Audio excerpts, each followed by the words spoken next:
Always Savage. Good evening, good afternoon. Welcome to Memorial Stadium, where the Bergamo Savages is going to start week one. It's the second week. The last week was week 0. But before we get to the football game, it is homecoming here. Also the 5-year reunion through this weekend. A lot of alumni attending this ball game and back in town to see their alma mater. Girls are lining up, and we're going to have the homecoming candidates introduced along with the crowning of the Queen. Well, I'll turn it over to PA announcer Jerry Falling and possibly Sharice Bailey, whoever is in charge of that. They have all that information, so enjoy the homecoming ceremony following the crowning of the Queen. We'll have some words from our sponsors and be back with the pregame along with Skip Copeland. You're watching Savage Football here on the Bergamo Network.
Ladies and gentlemen, once again, welcome to Bergamo Savage Football Homecoming.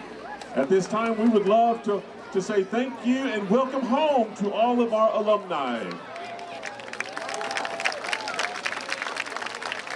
Let's introduce our homecoming candidates and their escorts. Our freshman class candidate is Miss Carly Dickerson.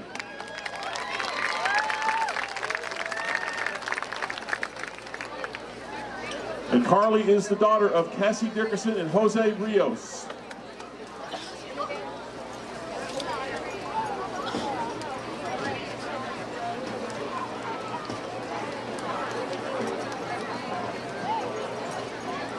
In the future, Carly plans to pursue nursing school with the goal of becoming an ultrasound technician.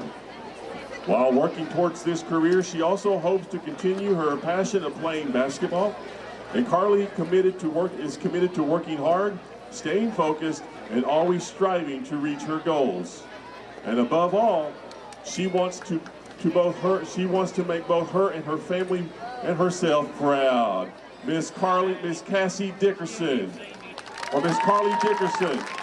Carly tonight is escorted by number 7, Sky Baker. He is the son of Kelly and Kay Baker. Sky is a 4-year member of the Savage football and track teams. Sky plans on playing college football, but if he decides not to play football, he will go to trade school. Miss Carly Dickerson and Mr. Sky Baker.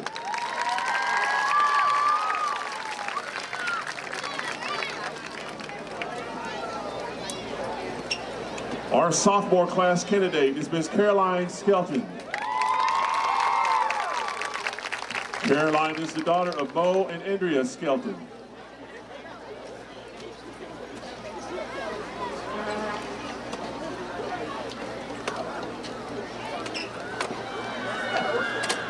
Caroline is a 2-year member of the Savage Varsity cheer and track team. She is also a member of FCA and Student Council. Caroline attends Trinity Baptist Church in Idabel and is a member of 3-in-1 Ministries. Caroline's future plans are unknown, but she trusts them into the hands of her Heavenly Father. Miss Caroline Skelton, her escort tonight is number 11, Mr. Javian Heath. He is the son of Jessica Ramsey and Laquan Heath. Javian is a 3-year member of the Savage football team and a 4-year member of the Savage baseball and track teams. Javian plans to run track in college and pursue a degree. Miss Caroline Skelton and Mr. Javian Heath.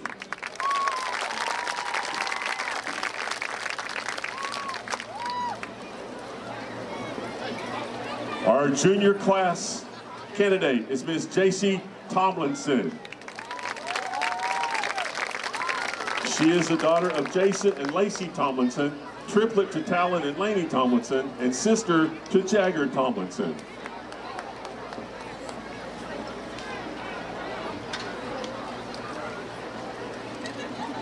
J.C. is a current member of the Broken Bow High School varsity cheer team.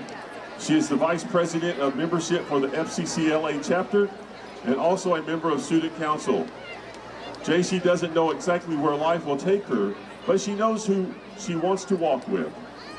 She wants to make choices that honor God, to seek His presence in every season, and to stay open to the detours He places before her, because she believes that's where growth and purpose are found. Call to me and I will answer you and tell you great and hidden things that you have not hoped, that you have not known. Jeremiah 33:3. Tonight, JC is escorted by number 73, Jimmy Brown. He is the son of Kiana Willis and Jimmy Brown. Jimmy is a starter for the Savage football team and qualified for state powerlifting twice. Jimmy will attend OSU IT after graduation and get his mechanics degree. Miss J.C. Tomlinson and Mr. Jimmy Brown. Our senior class candidate tonight is Miss Katie Rogers. She is the daughter of TJ and Catherine Rogers.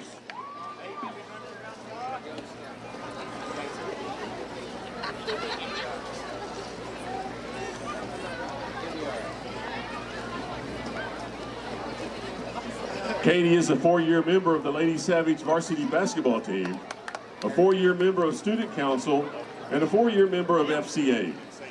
Katie plans to go to college of her choice and play basketball.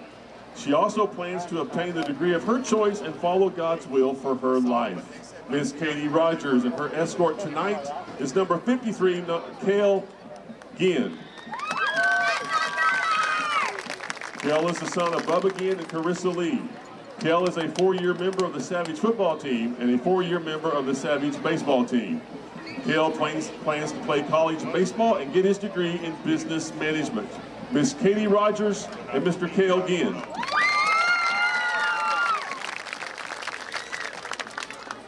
And our senior at-large candidate is Miss Brianna Wright. She is the daughter of Kim and Chris Wright.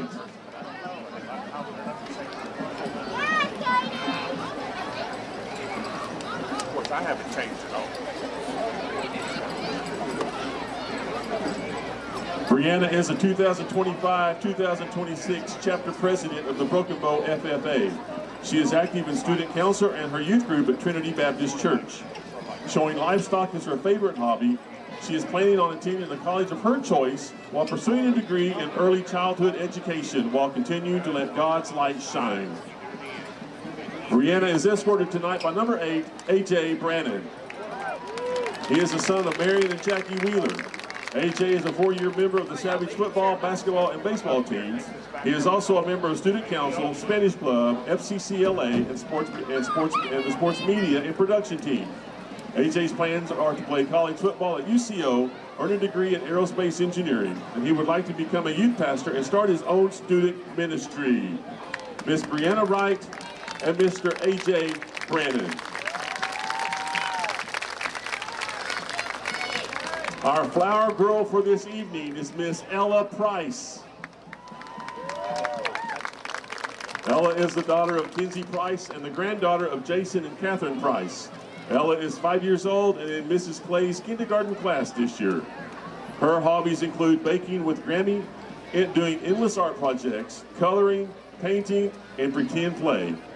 She loves the outdoors, animals, following her poppy around the lease, doing chores, and going to the store.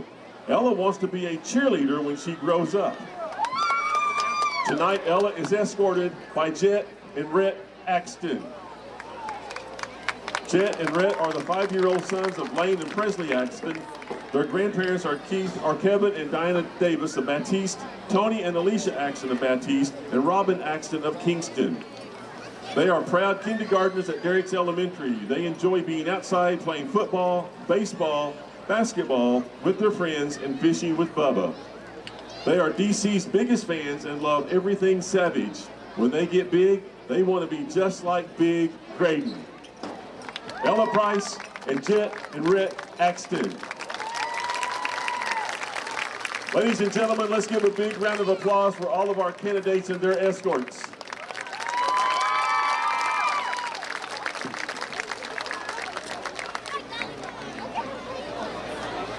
And now the moment everyone is waiting for. Your 2025 Savage Football Homecoming Queen is Miss Katie Rogers.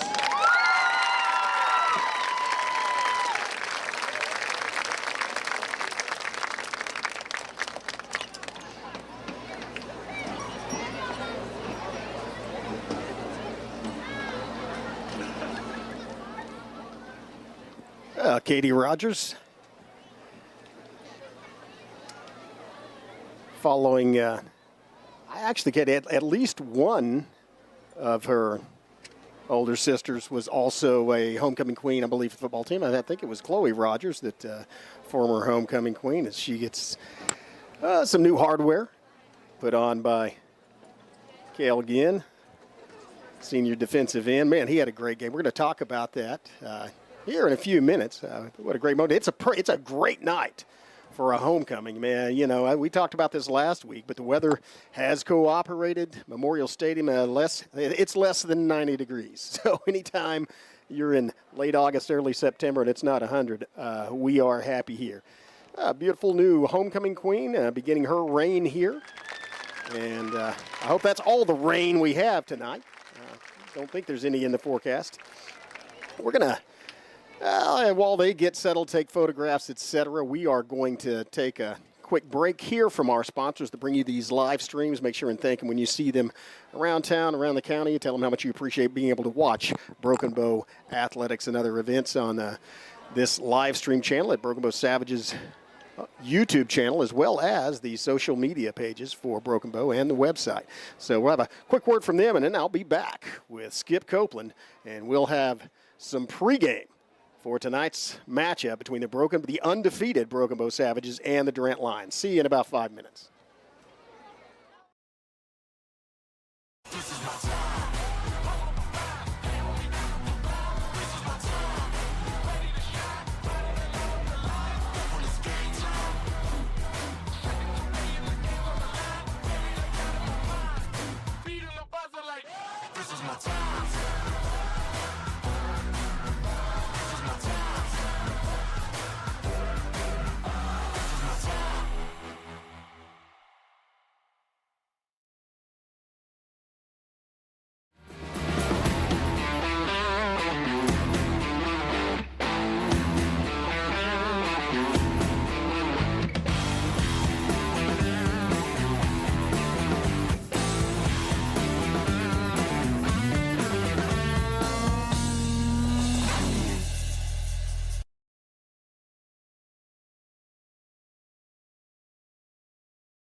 The rodeo and the Wild West, that's going to live on past my time, because a rodeo cowboy or cowgirl certainly are unique individuals. And you got to be pretty special to ride more, to win more. It's man versus beast. That's as basic as it gets. The only way you fail is to not try. See and share our stories at togetherwe'remore.com. Life insurance that meets your needs now for when they need it most. With help from your State Farm agent. Call Jennifer Broaddus, State Farm agent in Broken Bow today. Like a good neighbor, State Farm is there. Get a quote today. At McCurtain County National Bank, we are continually seeking ways to meet the changing needs of our customers. We offer a full range of services such as free checking, online and mobile banking, as well as great rates on cabin and construction loans. We're providing results through better service while giving you a greater value for your dollar. Visit us on the web at mcnbonline.com. McCurtain County National Bank in Idabel, Broken Bow, Hochatown, and Valiant.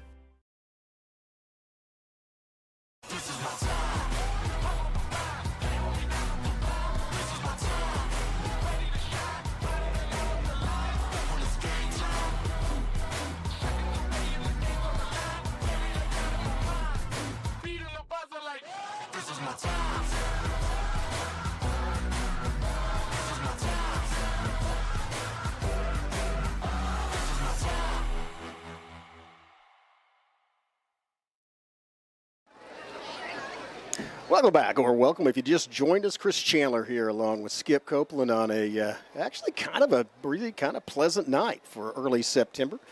Broken Bow, well, they are going to take on the Durant Lions tonight. Savages undefeated after a thrilling 23-20 victory over the McAllister Buffaloes. Hard-fought victory over a very good McAllister team, and I like the way that they're playing Savage football. Katie Rogers is your 2025 football homecoming queen for Broken Bow. As you see the little festivities going on down there on the field. A bunch of alumni actually are in town as it is the 5-year reunion. Every 5 years, usually it was supposed to happen in 2025 or 2020, but took place in 2021 because of COVID. But 2025, I'll have another one in 2030. They've been doing this for, I think, since 1970, Skip, something like that, 70, 75. How long has the 5-year all-school reunion been going on? Yeah, I don't know. I remember it from the 80s for sure, but I don't remember it prior to that. But I didn't graduate until 81, so I wouldn't have. You weren't an alumnus until. Yeah, I wouldn't have been worried about an alumni reunion. Yeah. Well, it's a great tradition, and it's normally it has taken place in the summer most of the time, but now it's in the fall, and I like that idea. Have it during a homecoming weekend here in Memorial Stadium, and they will have other events going on throughout the weekend. You can catch up with them on the Broken Bow Public Schools Facebook page. They're posting events from the various classes on there. A lot to talk about, though. Let's start off with the Savage record. Of course, after that victory over McAllister, they are 1-0 undefeated, and that first victory over McAllister in several years as the Buffs. Since 2017. Yes, as the Buffs have had D1 recruits, for the last 7 or 8 or 10 years playing for them. And the Savages, again, it was just a 3-point victory, but Savages looked dominant in the second half. And, of course, Savages have some D1 recruits of their own, most notably Gray Now, the junior quarterback. Well, I mean, the Buffaloes had 2 big scoring plays in the first half. One of them really was a pressure out of the pocket and improvised play.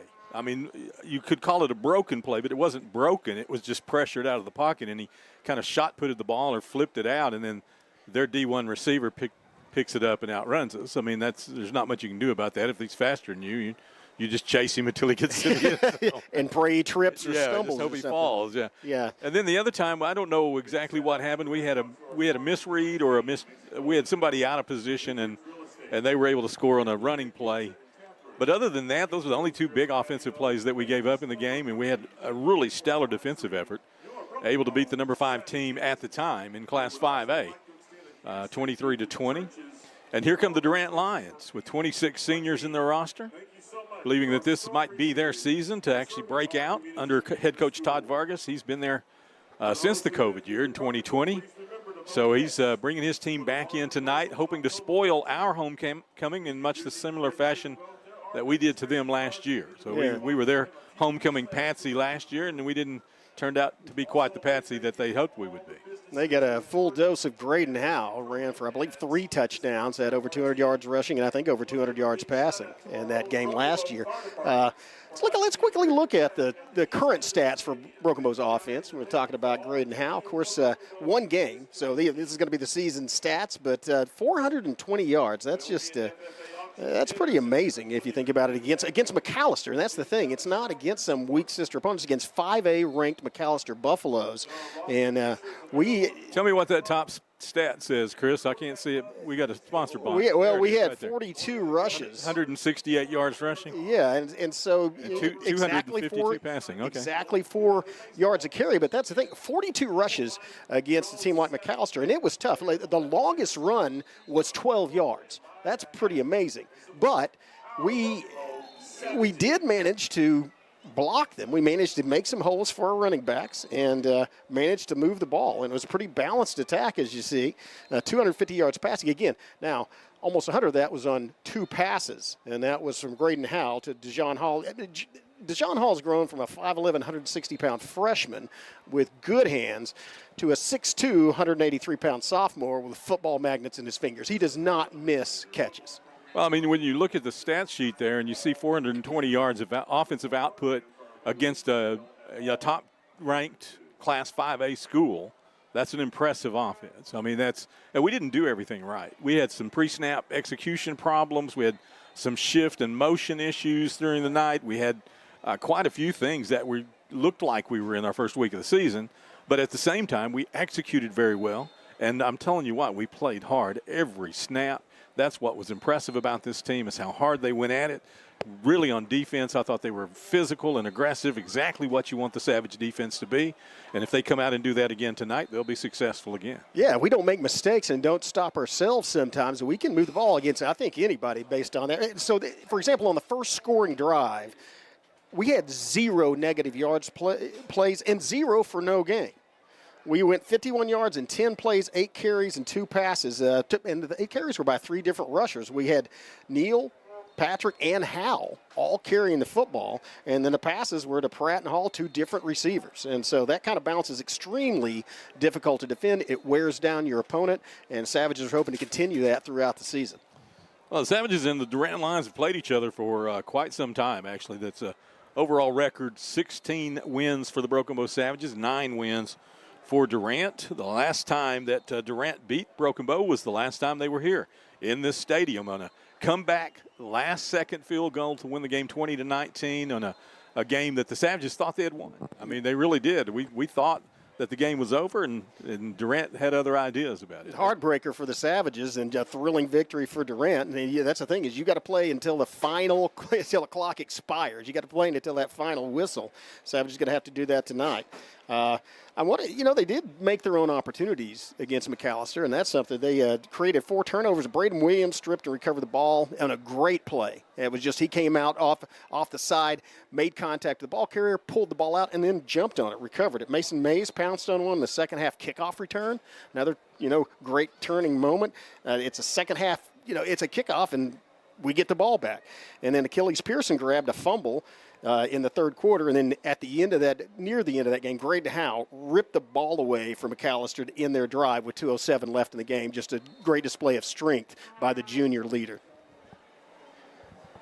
Once again, a big win. Savages taking a 1-0 record into this young season. First time that's happened for us since 2017, I guess. Last time we beat McAllister in week 1 or week 0. Week 0. And that was a big win, 36-0 back at the time. Savages now against Durant again. Durant last year, I think the score was 42-34. It was quite an offensive showing by both teams. Durant has quite a few offensive weapons, and they've actually added to their arsenal in the offseason.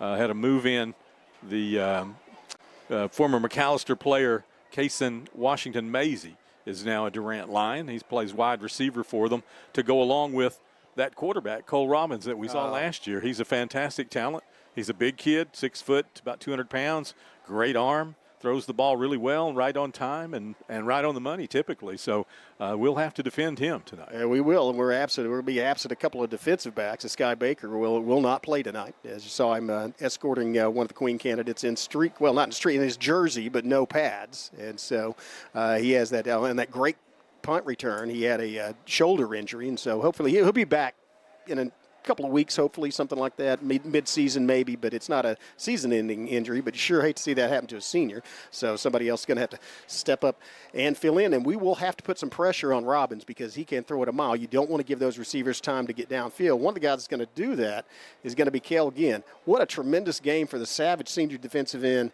He is at 9 total tackles, but 5 solo, 3 for loss, including 2 sacks. And because it's week 0, not everybody plays, one of the reasons, and because he had a fantastic game, he currently leads 4A in sacks with 2. So hopefully he can add to that tonight. Savages are going to need it, put some pressure on Robbins, but they're going to have to watch Ginn coming off of that corner, as well as I believe Sosman's going to get the start because Achilles Pearson also injured and will not play tonight. He's in street clothes, and so we'll see the sophomore Sosman, who had a great game. He only played in limited action, had made about 6 tackles last week, and just was in on a lot of plays. Pretty impressive sophomore. A great debut for that player. Really was. And he'll see time tonight. Again, you mentioned that we have several players, actually 4 total players that were projected starters that are not in the game tonight. Sky Baker, we talked about Camden Jackman last week. He's out for the season. He would have been one of the starting offensive linemen. Sky last weekend on a great punt return. He had a shoulder injury that took him out of that game, and now he's out for an indefinite period of time. I understand that he's having some testing done on that shoulder, and we still don't know exactly what the results are of that, or at least I don't know what they are. Then you've got Achilles Pearson, who was a starter last week at defensive end. He won't play tonight. And then Kalel Flagg, who also started last week at one of the receiver positions, and he also will not play tonight due to an injury, a non-football related injury.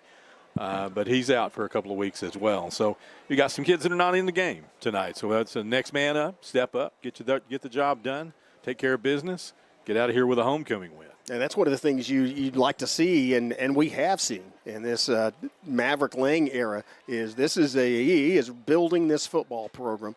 And there are guys, that's the thing, is you have your stars and guys that have great athletic talent or really good football players, but you also see basically from top to bottom, you've got a third-string sophomore, a third-string freshman that may step up for the Savages and make the plays because they are dedicated to this program. And it's a different feel for this Broken Bow Savage football program over the last year, but especially coming into this year. Graydon Howe, #1 recruited quarterback in his class in Oklahoma. And he has a lot of supporting cast. In fact, in a couple of transfers in both Pratt and Neal, and Snooty Neal, man, what a great game he had last week. He was running over people. Line was opened up a little bit. The longest run was 12 yards, but still, Neal had 126 yards on, I believe, 24 carries. And well, 26 carries. Make no mistake about it, though, that defensive line that you saw last week from McAllister is one of the top, if not the top, defensive line we'll see this year in the regular season. There's a couple other teams that would be competitive with them, but they're going to be right there. And so for him to get that kind of load and to be able to be productive with it, keep the clock moving, keep us in manageable down in distance, move the chains when necessary. We did all those things, and it was exactly what the game plan called for. We talked to Coach Lang last week before the game. He said if we carry the football 25 times, we're going to win the football game. And we carried it. Neal himself carried it 26. Yeah. And then we carried it 42. Right. So, and here's the thing. It's never just Neal. It's a team sport. It's never just Hal. It's the team effort. But this has to give opposing defensive coordinators just, the shivers because you have Neal running over people. Yeah. And then you throw Cole Patrick in there. Mm-hmm. He's kind of a scat back, but he had some good carries last week. And then you have Pratt, and all 3 of them carried the ball on that first scoring drive, and they're fresh legs. Snooty, he is a defensive back, but you don't see him a lot in defense, and they rotate him in and out on offense. And so you've got these guys that are these fresh legs that are just coming at you. And as you mentioned last week, we have guys that play both ways, a couple that start, but it's not everybody, especially our defensive and offensive line. The offensive line did an excellent job against one of the best teams, like you know, one of the best defensive lines, if not the best defensive line we will see this season. Yeah, absolutely. So we'll see tonight. This is a big lineup Durant puts in front of us. So their linemen are bigger, pound for pound, than McAllister's, but they don't look to be quite as athletic. They certainly don't look to be quite as mobile outside of one or two players. And they do have one player that's an exceptional player. He's a big kid with great movement. Yarborough is his name. He's recruited, Chris. I believe Colton Yarborough's already headed to a D1 school. Is that right? Well, he is verbally committed to Arkansas. And so, and he was, again, listed as, I believe, the #1 lineman in Oklahoma last year. And so this makes about the fifth year in a row that they have had, Durant has had, an outstanding or top recruited defensive lineman. They had Zadavian Sims, who went to Oregon for the couple of years prior to Yarborough. Yarborough is a specimen. He is 6'6", 254, and can move. And that's a little bit intimidating. He will be changing numbers in college. He'll be number 11 out there. So he is going to present a little bit of a challenge for Broken Bow to block, especially if he's coming from the backside, and that's something that they had problems with McAllister, was backside pressure, especially off the edge, and that is the position that Yarborough plays, but he's a known factor. They know he's coming, and so we'll be interested to see what schemes we come up with to block him, to take him out of that defense, or to get past him. Well, you see the Savage Pride Marching Band entered the stadium while we were in the pregame here under the direction of Nate Shealy and Lucas Hout.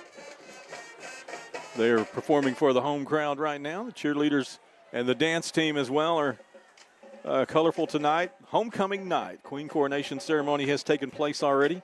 Saw my old buddy Jerry Oswald before the game. He had 2 granddaughters in the Queen court tonight. So proud man he is, I'm sure, and certainly he should be. One of them's the Queen. One of them's the Queen. Right. Yeah. So I mentioned before, I know that I believe it was Chloe, was Katie's older sister, that was one of the Queen, and then April might have been. I don't know, but they were certainly, she was in the court. So, and all by the way, all 4 of them honor students as well. So a lot to be proud of here at Broken Bow.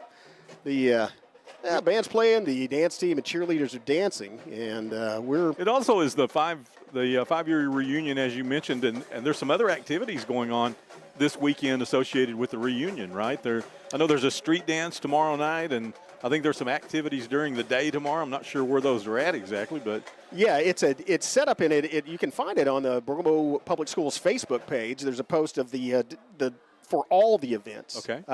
But there are also individual classes. This is the all-school reunion, which is the all-encompassing event. There are individual classes having their reunions, and one of them will be the class of no, actually, it wouldn't be 1980. It was the 1985. It'd be the class of '86. So there may be some members. It's not a milestone year for them. But that 1985 football team was 4A state champions, and so we're celebrating their 40th anniversary of their victory, coached by Tom Condict, and they defeated. I believe it's Oklahoma City Northeast, the Vikings, in the 1985 4A state championship. There were only 5 classes, so it was like being in 5A now. But there were some members of that class and members of that team around, and so I'm sure that they may even be recognized tonight. I'm not sure. We'll have to wait and see. So we're still several minutes away, actually. We've got some pregame business to take care of as the national anthem is on the way.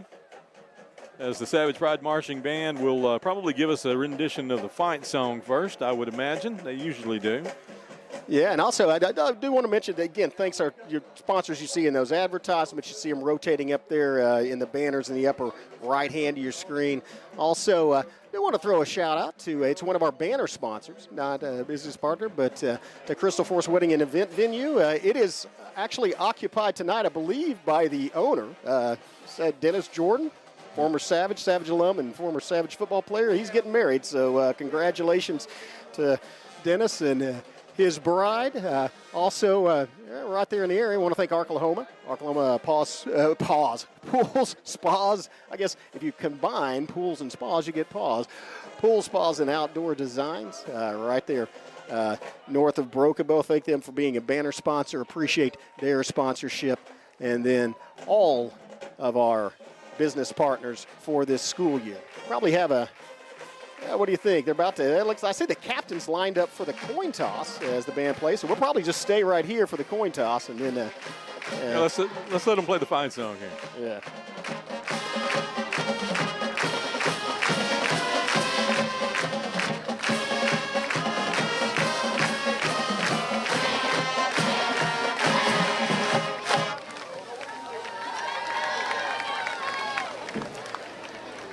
You see your captains lined up there at the 50-yard line, and looks like it's going to be 3 seniors and a junior. Of course, Graydon Howell, the top-rated quarterback in the class of 2027, number 4 there, along with A.J. Brannon, senior defensive end and split receiver.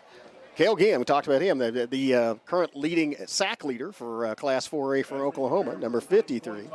And then a 3-year starter at center.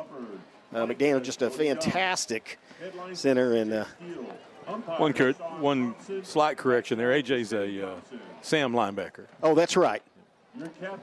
So the captains will split the band here and head out to the coin toss. So these officials are getting things going pretty early here, but we're still 10 minutes away. 9 minutes away from kickoff. Well, I like that, though. Yeah. I think maybe they saw it was homecoming and said, we're going to go ahead and take care of some business. I'm just gonna go out there and say, after the crews that we have had here over the previous several years, the one we had last week and so far what we've seen from this one, I'm thinking we're doing a little better job of having some quality officiating. Yeah, I have hardly any complaints about the officiating other than the spot. Yeah, there was a spot should have been on. Did you see that? You saw that back on the playback too, right? I mean, he was clearly at the 4-yard line. Yeah. I don't know how that spot got pulled back to the 5, but it did. It did. But I knew you're the one you were talking about. Yeah. Other than that, I have no real complaints about the officiating, and it's a good crew. So the captains making their introductions right now, and the teams filing in. The Choctaw Drummers actually brought the team up through the tunnel into the helmet, and the band will play them on with the fight song. But you see the drummers, I think, I don't know if they're not on the camera right now. We're watching the captains, but when the camera pans back to the helmet, you'll see the Choctaw Nation drummers that brought the team through the tunnel. First time that I'm aware of that's happened, but I like that. I think that's very appropriate here in Broken Bow. I certainly appreciate the Choctaw Nation, and I certainly appreciate, again, they're one of the sponsors, one of the partners for this year. Coin toss looks like obviously called by the opponents, but apparently Broken Bow has won, right? Well, Broken Bow's going to receive, so maybe it's a deferment here. Let's see. Durant is kicking, so it really doesn't matter who won the toss because we're going to be on offense. Yeah. So. Be interesting to see. We'll get to see that match, how we match up against Colton Yarborough right off the bat. Another thing to talk about, we are talking about receiving that kickoff. Special teams. Special teams were great. We were 3 for 3 on points after touchdown. Sky Baker had that remarkable punt return inside the 10-yard line. We just did a really good job coverage. They had 2 long scoring plays. That was against the actual regular defense. On special teams, we did not give up big returns against McAllister, who has some guys that are able to return it. Obviously, the guys that, the receivers that ran 50 and 60 and 70 yards on the scoring plays were also back to receive, but I was impressed with special teams play last week. So the national anthem is moments away. Gentlemen, would you join me in a moment of silence?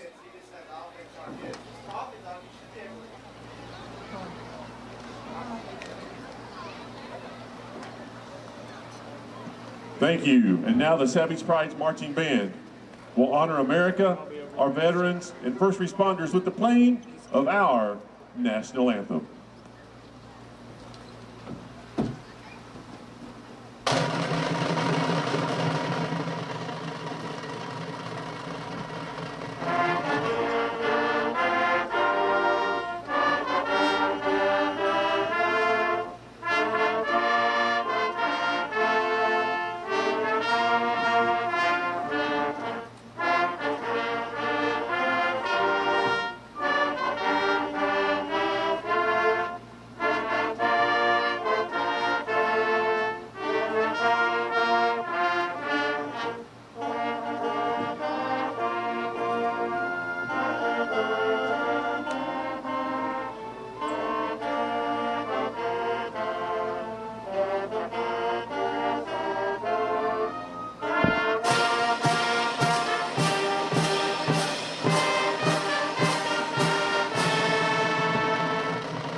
Savage Pride Marching Band.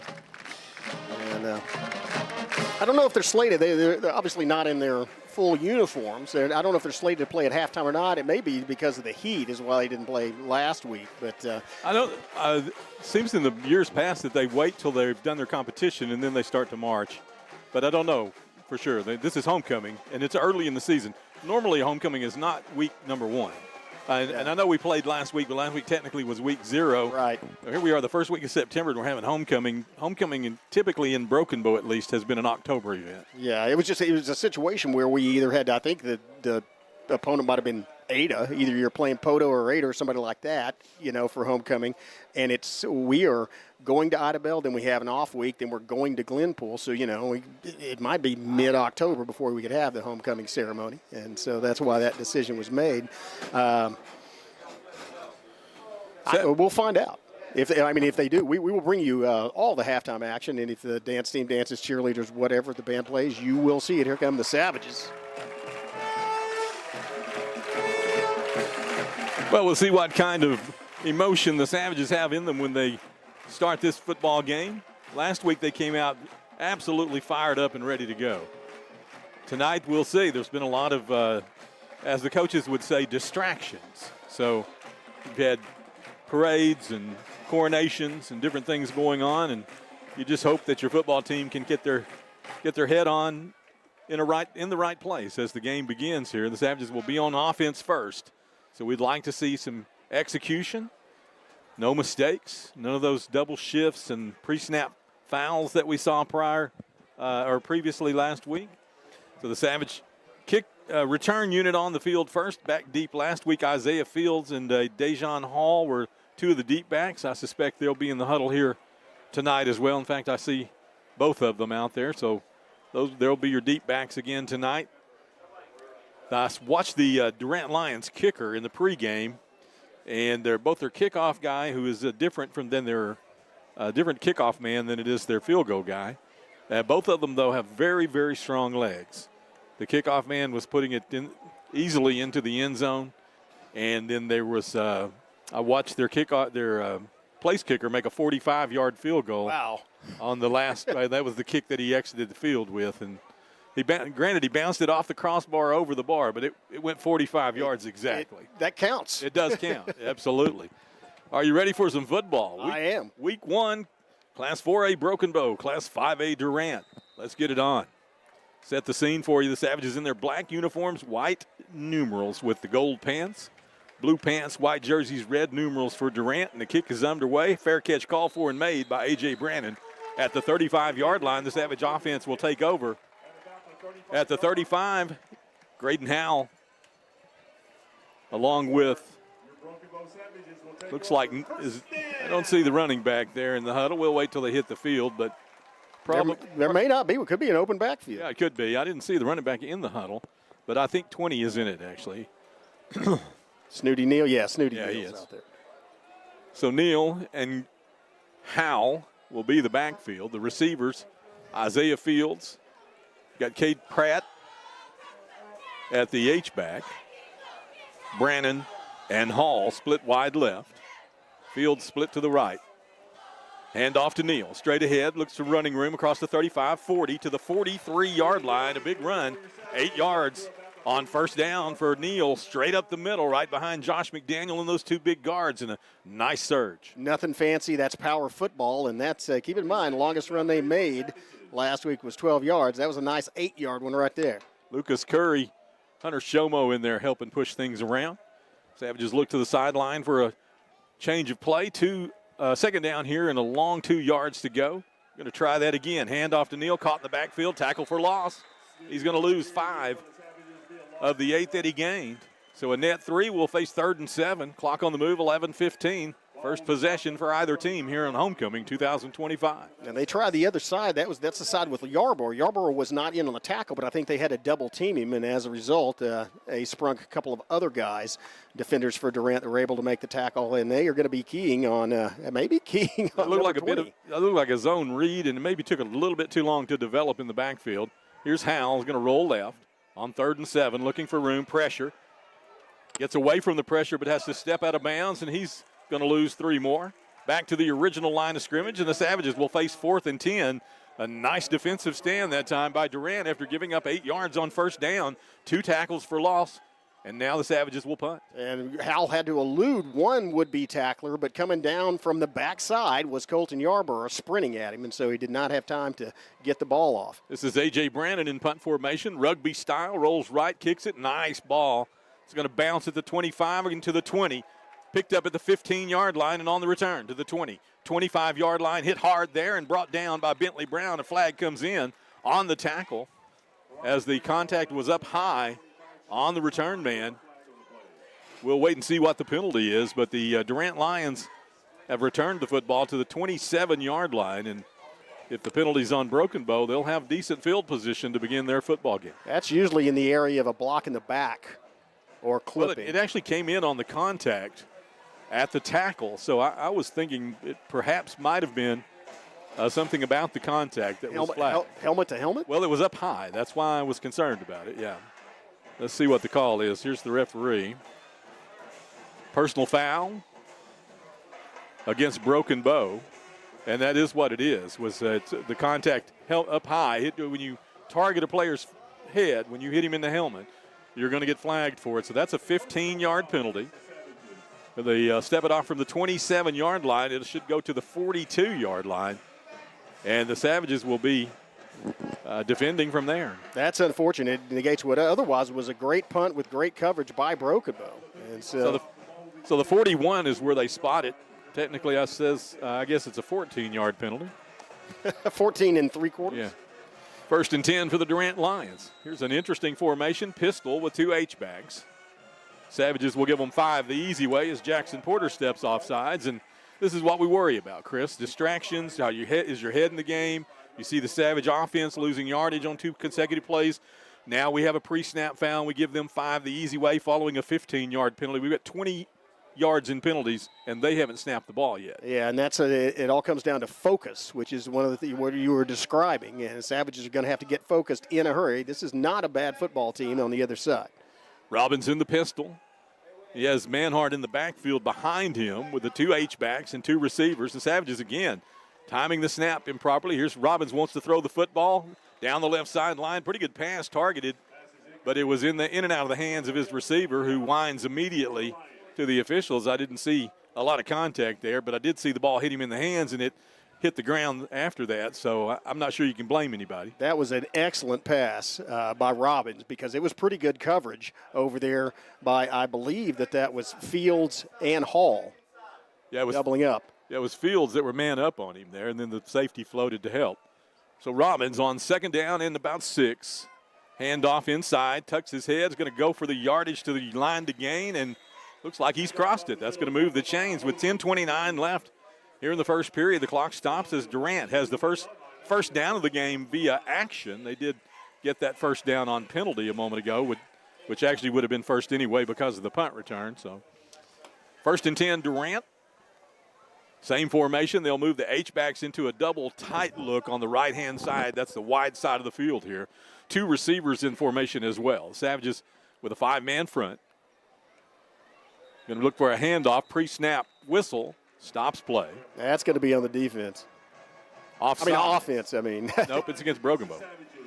Offsides against Broken Bow. Another 5-yard penalty, and the Savages have 25 yards in penalties now on this offensive possession by the Durant Lions. Looking at the starting lineup defensively for the Savages, we talked about Cale Ginn in the pregame. It looks like Bentley Brown is the other defensive end rather than Sossman. So Bentley Brown is in the game.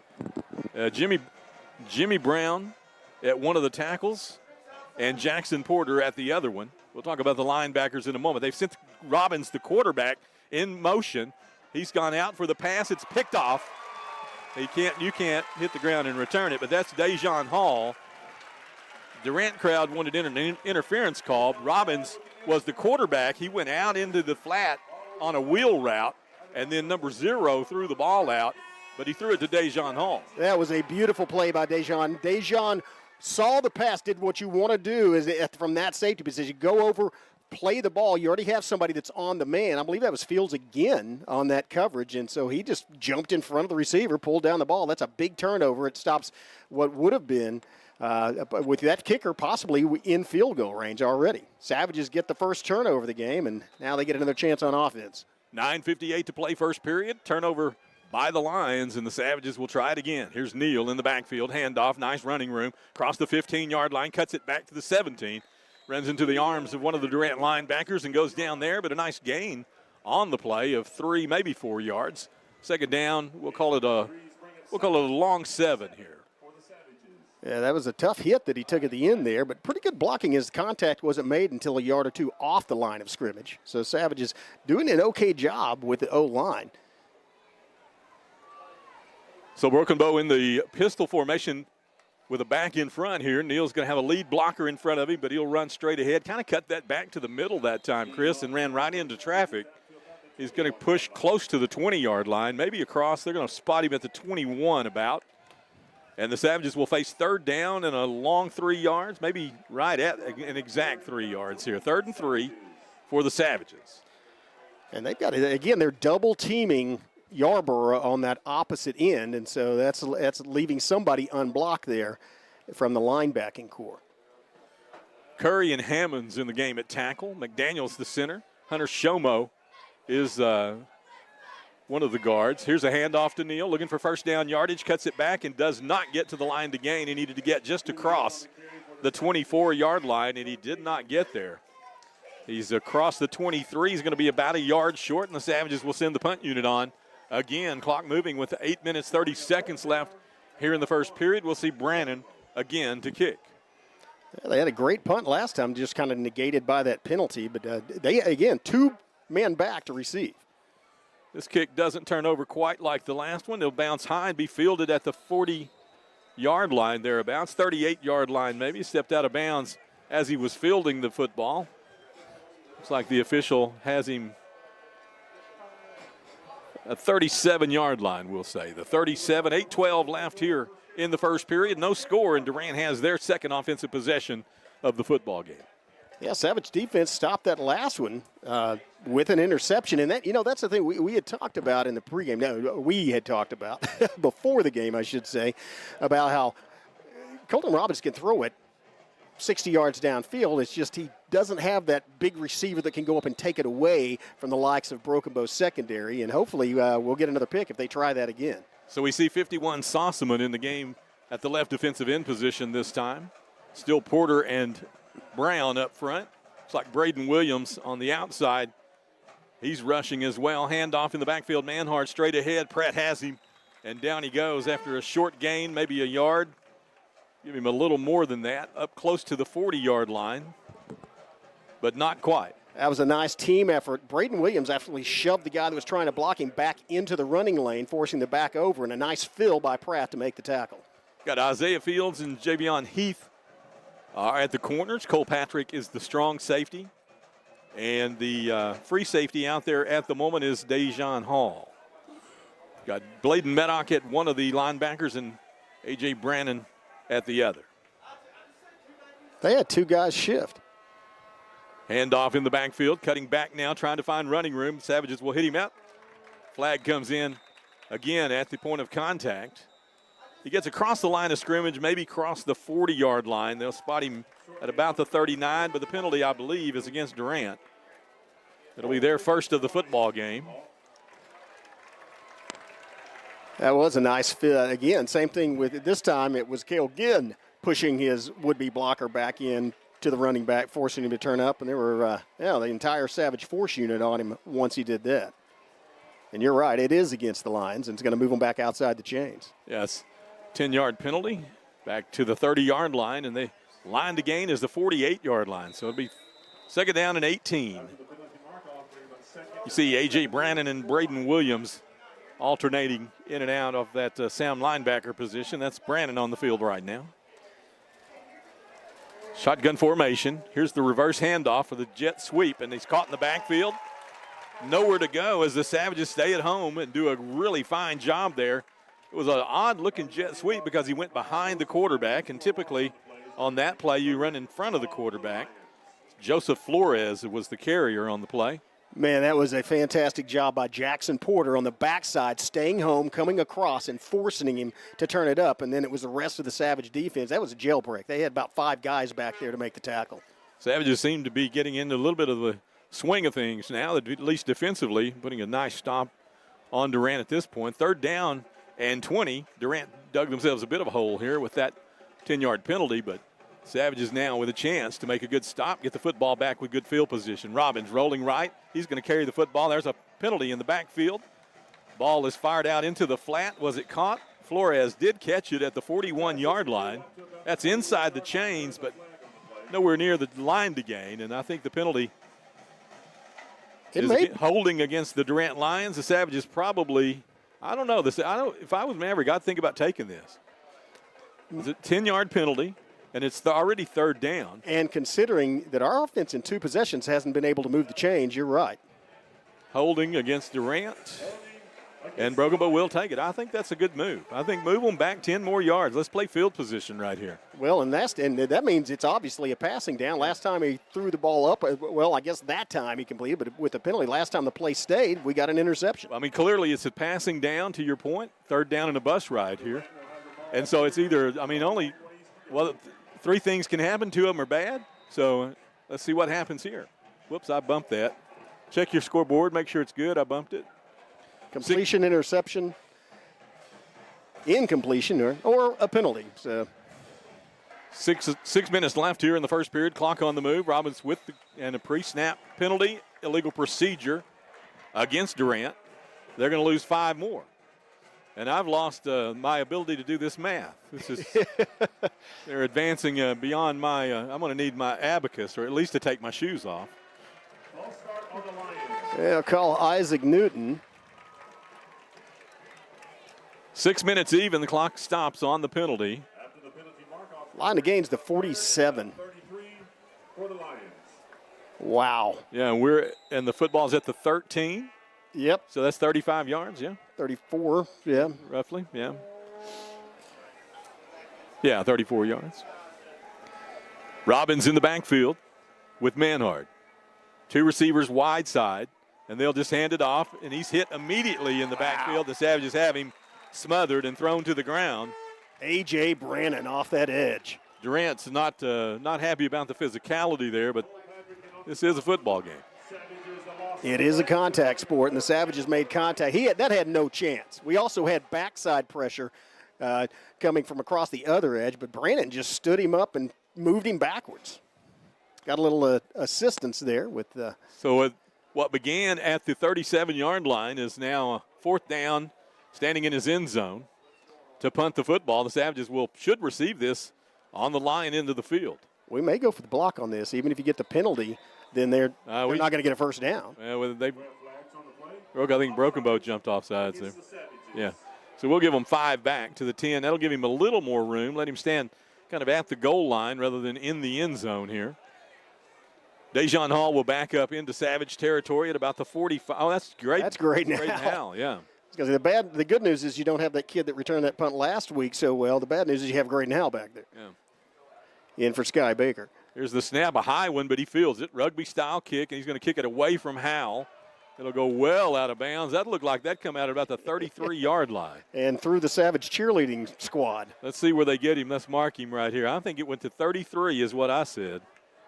And stopped him. There he is, 33-yard line. That's where it went out. That's a good call. That is where it went out. Savage defense has stepped up, and they started that drive at their own 38-yard line. You pretty much have to credit Graydon Howell for that field position because they were clearly kicking the football away from him, and he just kicked it a little too far away. He just said, make sure there's no chance he can return it. Right. Isaiah Fields takes the field, and he will be the wide receiver to the wide side. Howell in the backfield along with Neal. They've got twin receivers into the narrow boundary at the Savage sideline. That's Hall and Brannon. Here's Howell on a designed keeper trying to cut outside. Cuts to the 30-yard line. Stays on his feet, stiff arm, and they'll get him out of bounds inside the 27-yard line, between the 26 and 27. A nice gain on a little keeper there by Graydon Howell. A designed run play as they shifted the back up in front of him to give him some lead blocking. and just let him get out on the edge. And Hal shows his balance and coordination as he had a couple of guys that had good shots at him. They just weren't able to get a pad into his knees. He used that stiff arm to keep him off him and just made many little minute shifts as he's running without losing any speed. Result is 2nd and 3. Pratt will shift to the right side of the offense into the narrow boundary. Neal on the right hip of Howell. He'll take the handoff, cuts back inside. Nice hole right behind McDaniel. Still running, and Neal is down to the 15-yard line. A great run. Stop the clock, move the chains. The Savages with a 1st and 10 inside the Lion red zone. That was from the 25, and so I believe that is the longest run thus far in this season. It was 12 yards prior to that one. Nice job, Snooty. Great job up front. Let's credit Sonny Freeman and Josh McDaniel on that right side, pushing people around. Hunter Shomo, the left guard, involved in that as well. 4:16 left, first period, clock moving. Savages are moving as well. They're moving towards the Lions' end zone. Pistol formation, Neal's the back. Pratt shifts again. Same formation as the previous play. Handoff, same play. Hitting the backfield, and a loss of about 2 yards as Neal is hit immediately when the handoff took place. So the Savages will face 2nd down outside the chains here, but they're still in the red zone, but just, well, they didn't lose quite as much as I thought. Football between the 18 and 19-yard line here. Yeah, and this was an issue last week once we got in the red zone is that we lost yardage, got outside the chains, and then had to play catch-up. Same personnel package on the field. Brannon and Hall in the wide side. Fields up in the boundary. Neal and Pratt, the other backs. Howell rolling left, looking for the end zone. He's got Brannon flashing open. He fires the ball out into the crossing pattern there as Dejon Hall makes the catch. Goes out of bounds near the 10-yard line. That's not going to be enough to move the chains, but it will set the Savages up in a manageable 3rd down and about 4. And that throws the defense off. Remember, Howell is left-handed. He throws with his left hand, so rolling to this side, he was able to throw it out to Hall, and Hall had pretty good coverage on Hall. The pass was right on the money, and the result is a short. Yeah, what do we want to call that? Let's call it 3rd down and 4? Yeah, or short 5 or a long 4. A lot of tweeners here tonight between the lines. So here's a handoff. Nope, a fake. Howell will keep it, turns it up. 1st down yardage, still on his feet to the 5, to the corner. Touchdown, Savages.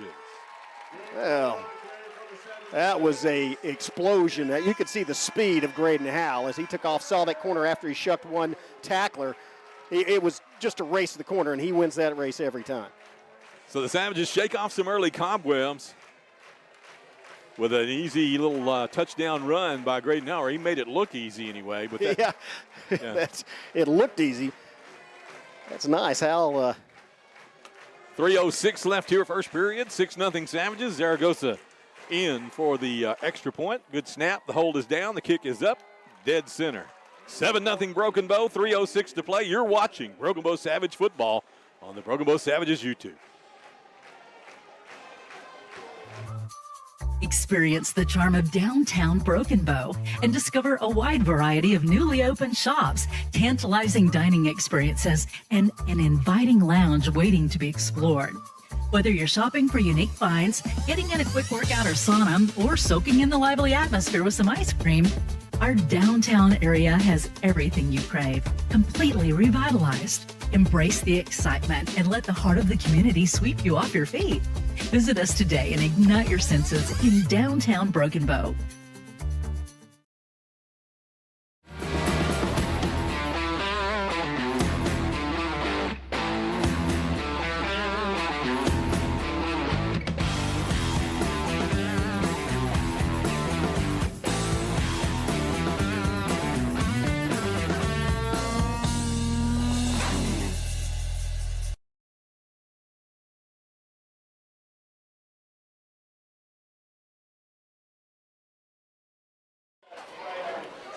Well, a touchdown run by quarterback Graydon Howell with 3:06 left here in the first period. The Savages take a 7-0 homecoming lead here, and will kick the football off to the Lions. Lions with their back to the west end zone. Not a lot of wind to speak of, but there is a bit of a swirling wind. We'll see what that does to Zaragoza's kick here as he will angle towards the sideline. High kick fielded at the 26-yard line. Savage return or kickoff unit on the scene, and A nice little squirm there, and he squirrels his way up. That's Washington Maisie, Kaysen Washington Maisie on the carry. On the return, he gets to the 36-yard line, 1st and 10 for the Durant Lions, and Cole Robbins still in the game at quarterback, brings his team into the huddle. Washington Maisie's dangerous. It looked like he might bring it, but it's Skylar Marshall and Mason Mays making the tackle on that, form tackling, holding on to his legs, and taking him down. That was that last touchdown by Sam. That was Graydon Howe's first rushing touchdown of the season. He had 2 passing touchdowns last week, but now gets one via the ground. Looks like the same defensive set for the Broken Bow Savages, except it looks like we have a different defensive tackle in the game. That's Trey Williams, I think. Yeah, it is. Here's a handoff left side, still on his feet, brought down by Meddock as he crosses the 40. And Meddock will bulldog him to the ground at about the 43-yard line. That's a nice run on 1st down. Just pretty much a base play there, and the Savages let him open up a hole inside there. Yeah, Cale Gibbs upset with himself as he got to him, but he couldn't bring him down. He got to him at about the line of scrimmage, but just a step too late. Robbins in the gun here, 2nd down and 4. Now they'll look to the sideline for a new play. They'll meet it then. Looks like a coach is going to meet him at the hash mark to whisper it to him. 2:28, clock on the move. Play clock down to 9. Savages in their base defense. Robbins wants to throw the football, fires it into the flat. It's caught, missed tackle. As Heath can't make the tackle, neither can Hall, and down into Savage territory as Pratt, the linebacker, has to chase him down at the 32-yard line. 2 missed tackles on the play, Chris. That's not a good look for our defensive backs. Yeah, and that was Polk on the reception, 6'2", 176-pound junior. But that was the story last week is we got outrun, but the Savages usually don't miss that many tackles. They're going to have to work on that. These guys can run with the football. 1st and 10 Durant inside the Savage 35-yard line here. Their deepest possession of the football game. Clock approaches the 2-minute mark here in the first period. Motion, fake jet sweep. Robbins will keep it, turns it up inside, 30-yard line and down across the 30 near the 29. A close a run of about 4 yards there. I believe 2nd down. They get 3 yards, 2nd and 7. Yeah, it looked like Trey Williams and Cole Patrick in there, along with a couple of other Savages, but they are going to have to.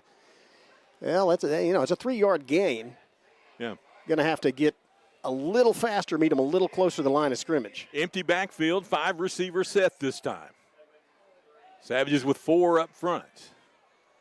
Robbins will fire it out quickly. It's caught at the 30-yard line, turns it up, blocking in front. And Heath will get him wrangled out of bounds up near the line to gain. Let's see where he's at. Very, very close. It's going to be short. Less than a yard, it looks like. 3rd down, less than a yard to go here for the Durant Lions. Yeah, this is a dangerous play because this is maybe one of those ones where this was where a play action can work. You don't want to give them up that yard, but you can play action. And with Robbins, he could throw a corner route, try to get it in the end zone on this play. I mean, these little screen passes are working effectively for them. We haven't seen him really be effective downfield yet. Not sure he'll try that on 3rd and 1, but he's in an empty backfield here, so we'll see what's up. He's going to carry the football himself, 1st down yardage.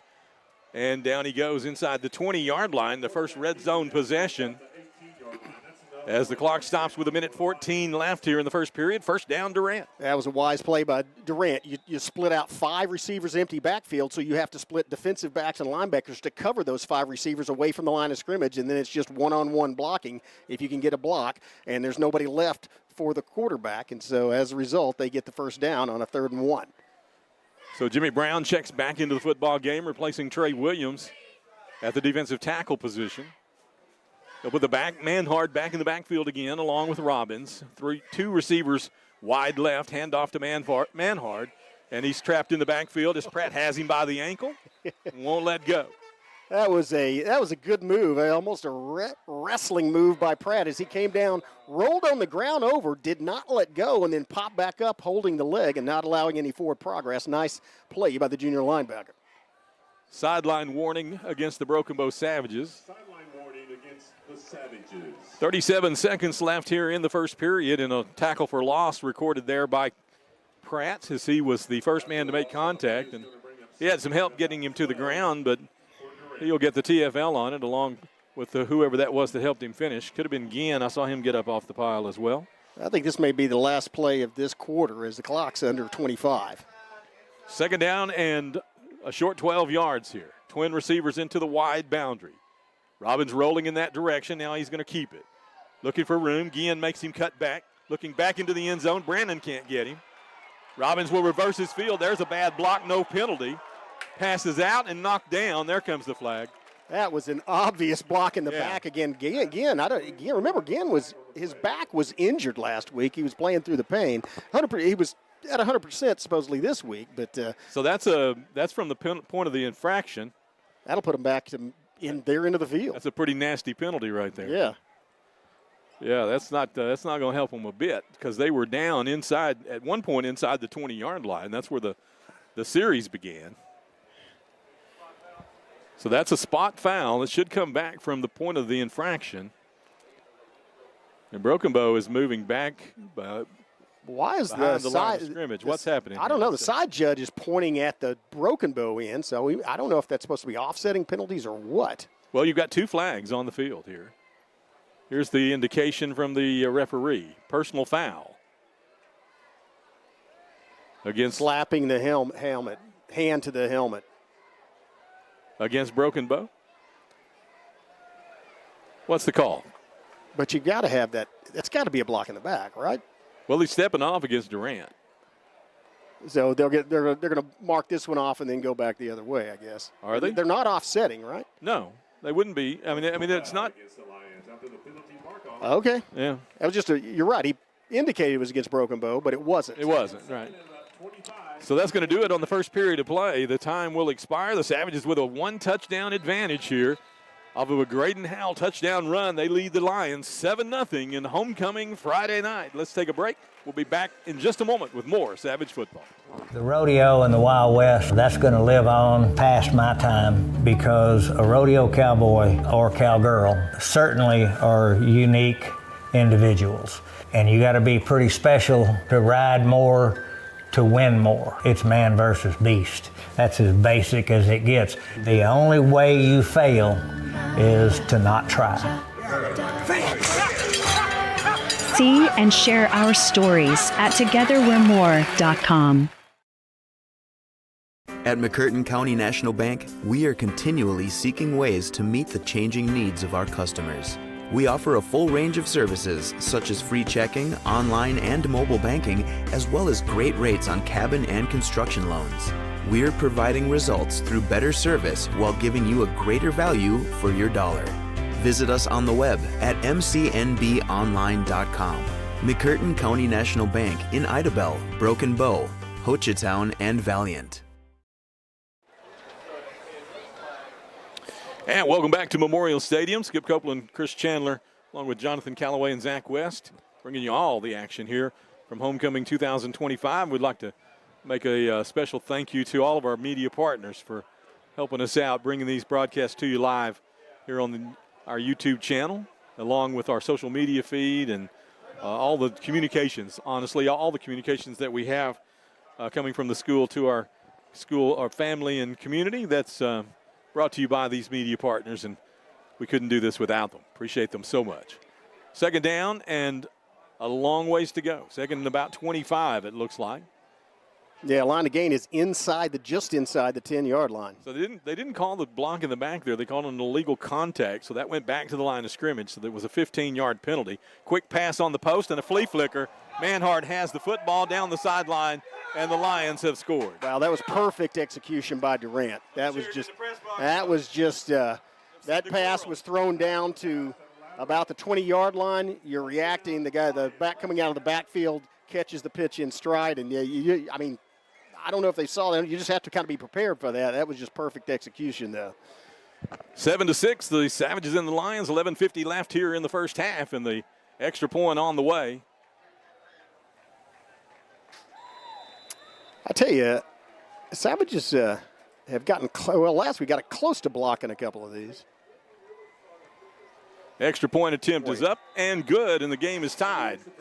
With 11:50 left here in the second period, the Savages give up another long touchdown in this season, and they'll come back after the kickoff here with another offensive possession and a need to kind of get back in the momentum of this football game.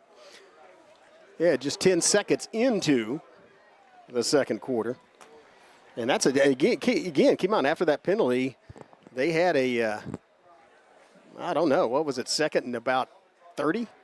They were second and 25 from the 35-yard line. So that was a 35-yard touchdown on a flea flicker. And it was a great play design. It's caught the Savages sleeping, and once again, there's a big touchdown given up by the Broken Bow Savages on a long down and distance situation. Yeah, as a result, it's a tight game. I don't know. Now, who are they going to kick off to? Last time, I think it was Pratt. Looks like Mason Mays is in the middle of the field. That's Snooty Neal on the left hash and Dejon Hall on the right hash. So Isaiah Fields is not out there. He has been the kickoff return man up to this point in the season.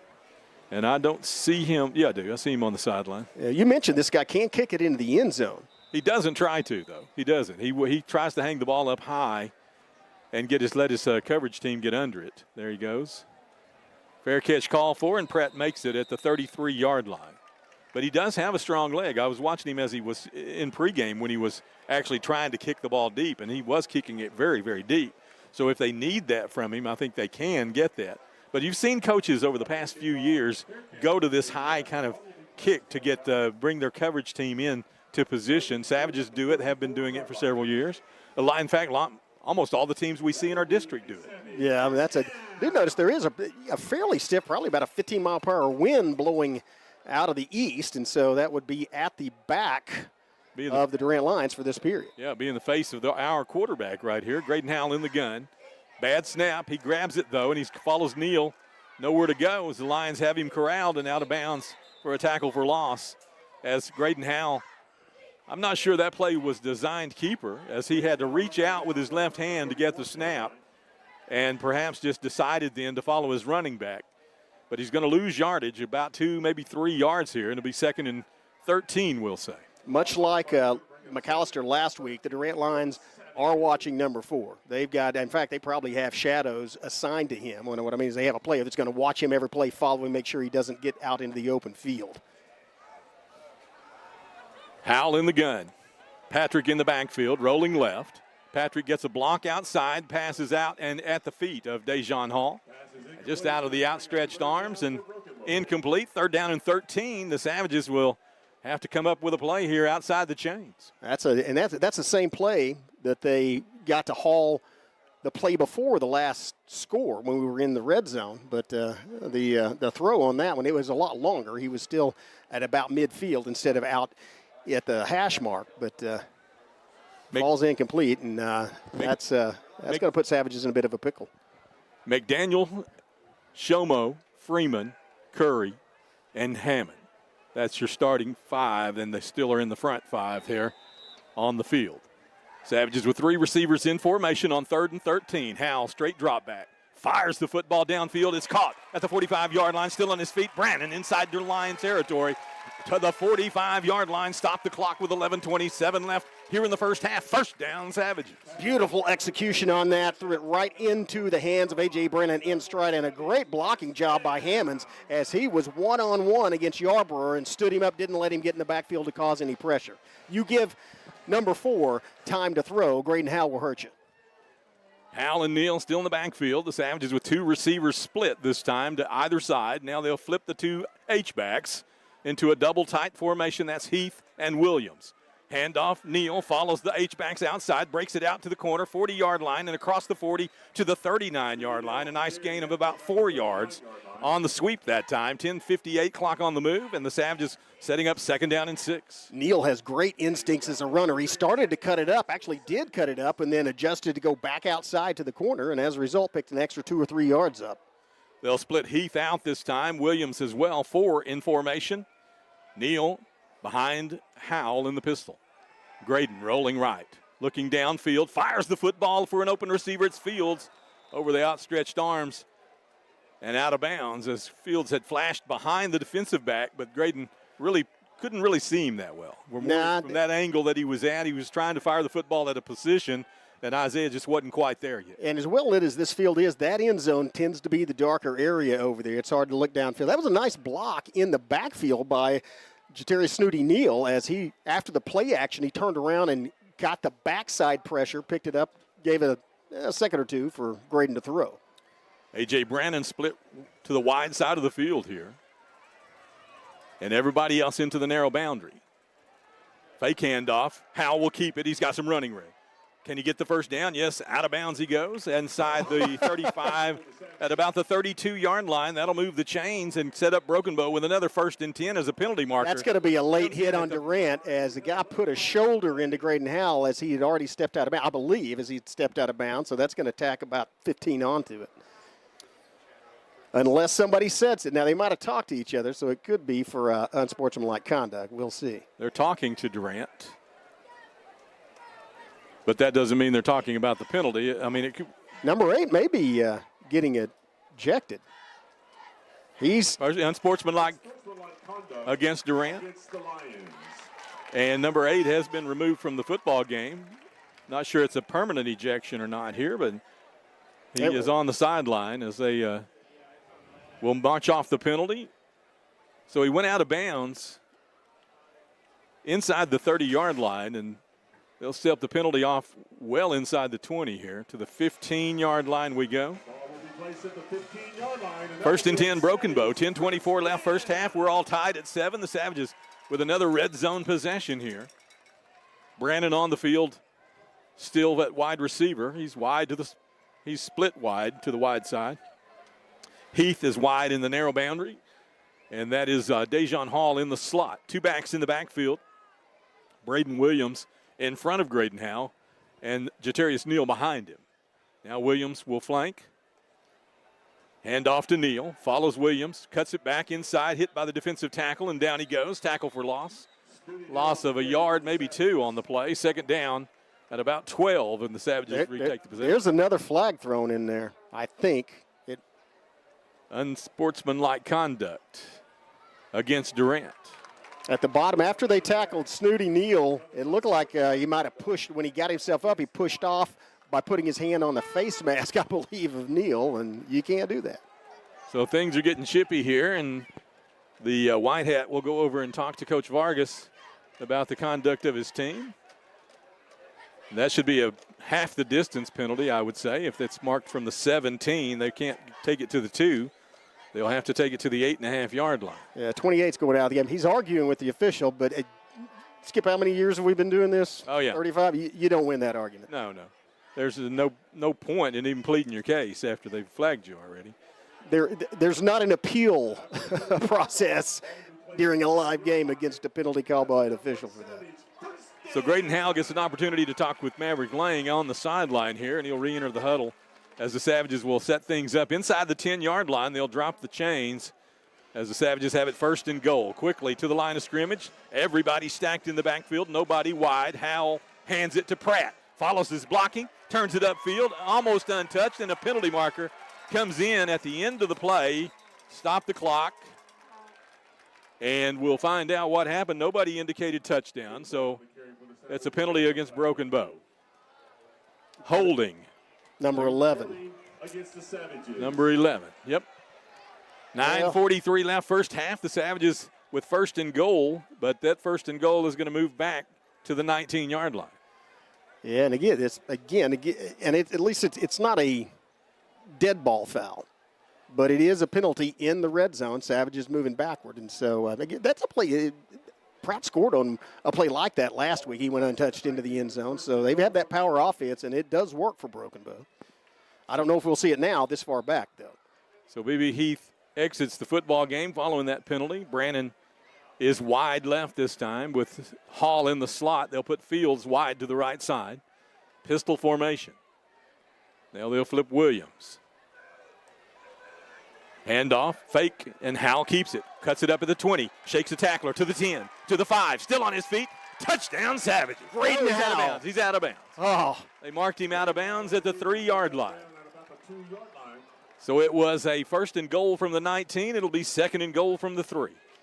That was a great play action by Snooty Neal as he drew the linebacker, was back there. But that was number 42. That was Maddox or Arnold. Maddox is his first name. Maddox Arnold went after Neal, and as a result, it was Graydon Howell breaking 2 tackles, getting down inside the 1-yard line. This is going to be power football, Skip. Same formation. Stacked inside. Pratt in the backfield. Handoff. Pratt hit in the backfield. Breaks a tackle. Still fighting, but he's going to lose to the 5-yard line. 9:11 left here in the half. Clock moving. 3rd down and goal from the 5-yard line. 6-yard line. They're going to place it at the 6, so he lost more than I said. Whoa.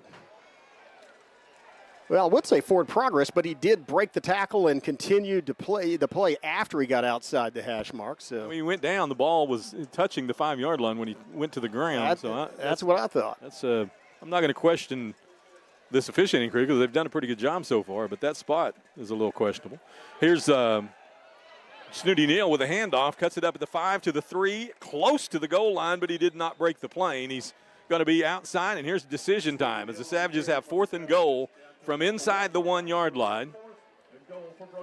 Will they send the power unit on, or will they send the kicking unit on? I think the power unit, especially based on getting a safety last week, pinning your opponent back, but they're rethinking something. Somebody wants a timeout. I'm not sure which team. I didn't see the indication. We'll take a timeout as well. You're watching Savage Football. We'll be back in just a moment. Life insurance that meets your needs now for when they need it most. With help from your State Farm agent. Call Jennifer Broaddus, State Farm agent in Broken Bow today. Like a good neighbor, State Farm is there. Get a quote today. Well, that was an awfully quick timeout. Neither team seems to be charged with the timeout, so that may have been a TV timeout, which they are authorized to call. And so here's a Wildcat formation now. This is a timeout called by the Lions because the Savages lined up in the Wildcat formation with Pratt in the backfield, and the Lions called timeout. Yeah, with Pratt in the backfield and Graydon Howe split out wide to this side, and that's the cause for concern, I believe. 8 minutes, 20 seconds left here in the first half. We're all tied at 7 after the Savages had a 33-yard drive earlier in the game capped by a little Graydon Howell touchdown run, and then gave up a big play on a 3rd and 25 situation down along the home sideline, a 35-yard touchdown on a little flea flicker pass. And big play on a trick play. Well, they call the hook and lateral, I think. Yep. Hook and ladder or hook and lateral? I call it a hook and lateral. Yeah. You call it a hook and ladder? I call it a flea flicker, but yeah, I do makes too. it easier. Which is actually what I did call it. So I should have just stuck with that. Yeah. Here we go. 4th down and goal. The Savages in the Wildcat. Watch this split receiver. Graydon Howell split wide to the right, and a lot of blocking up front.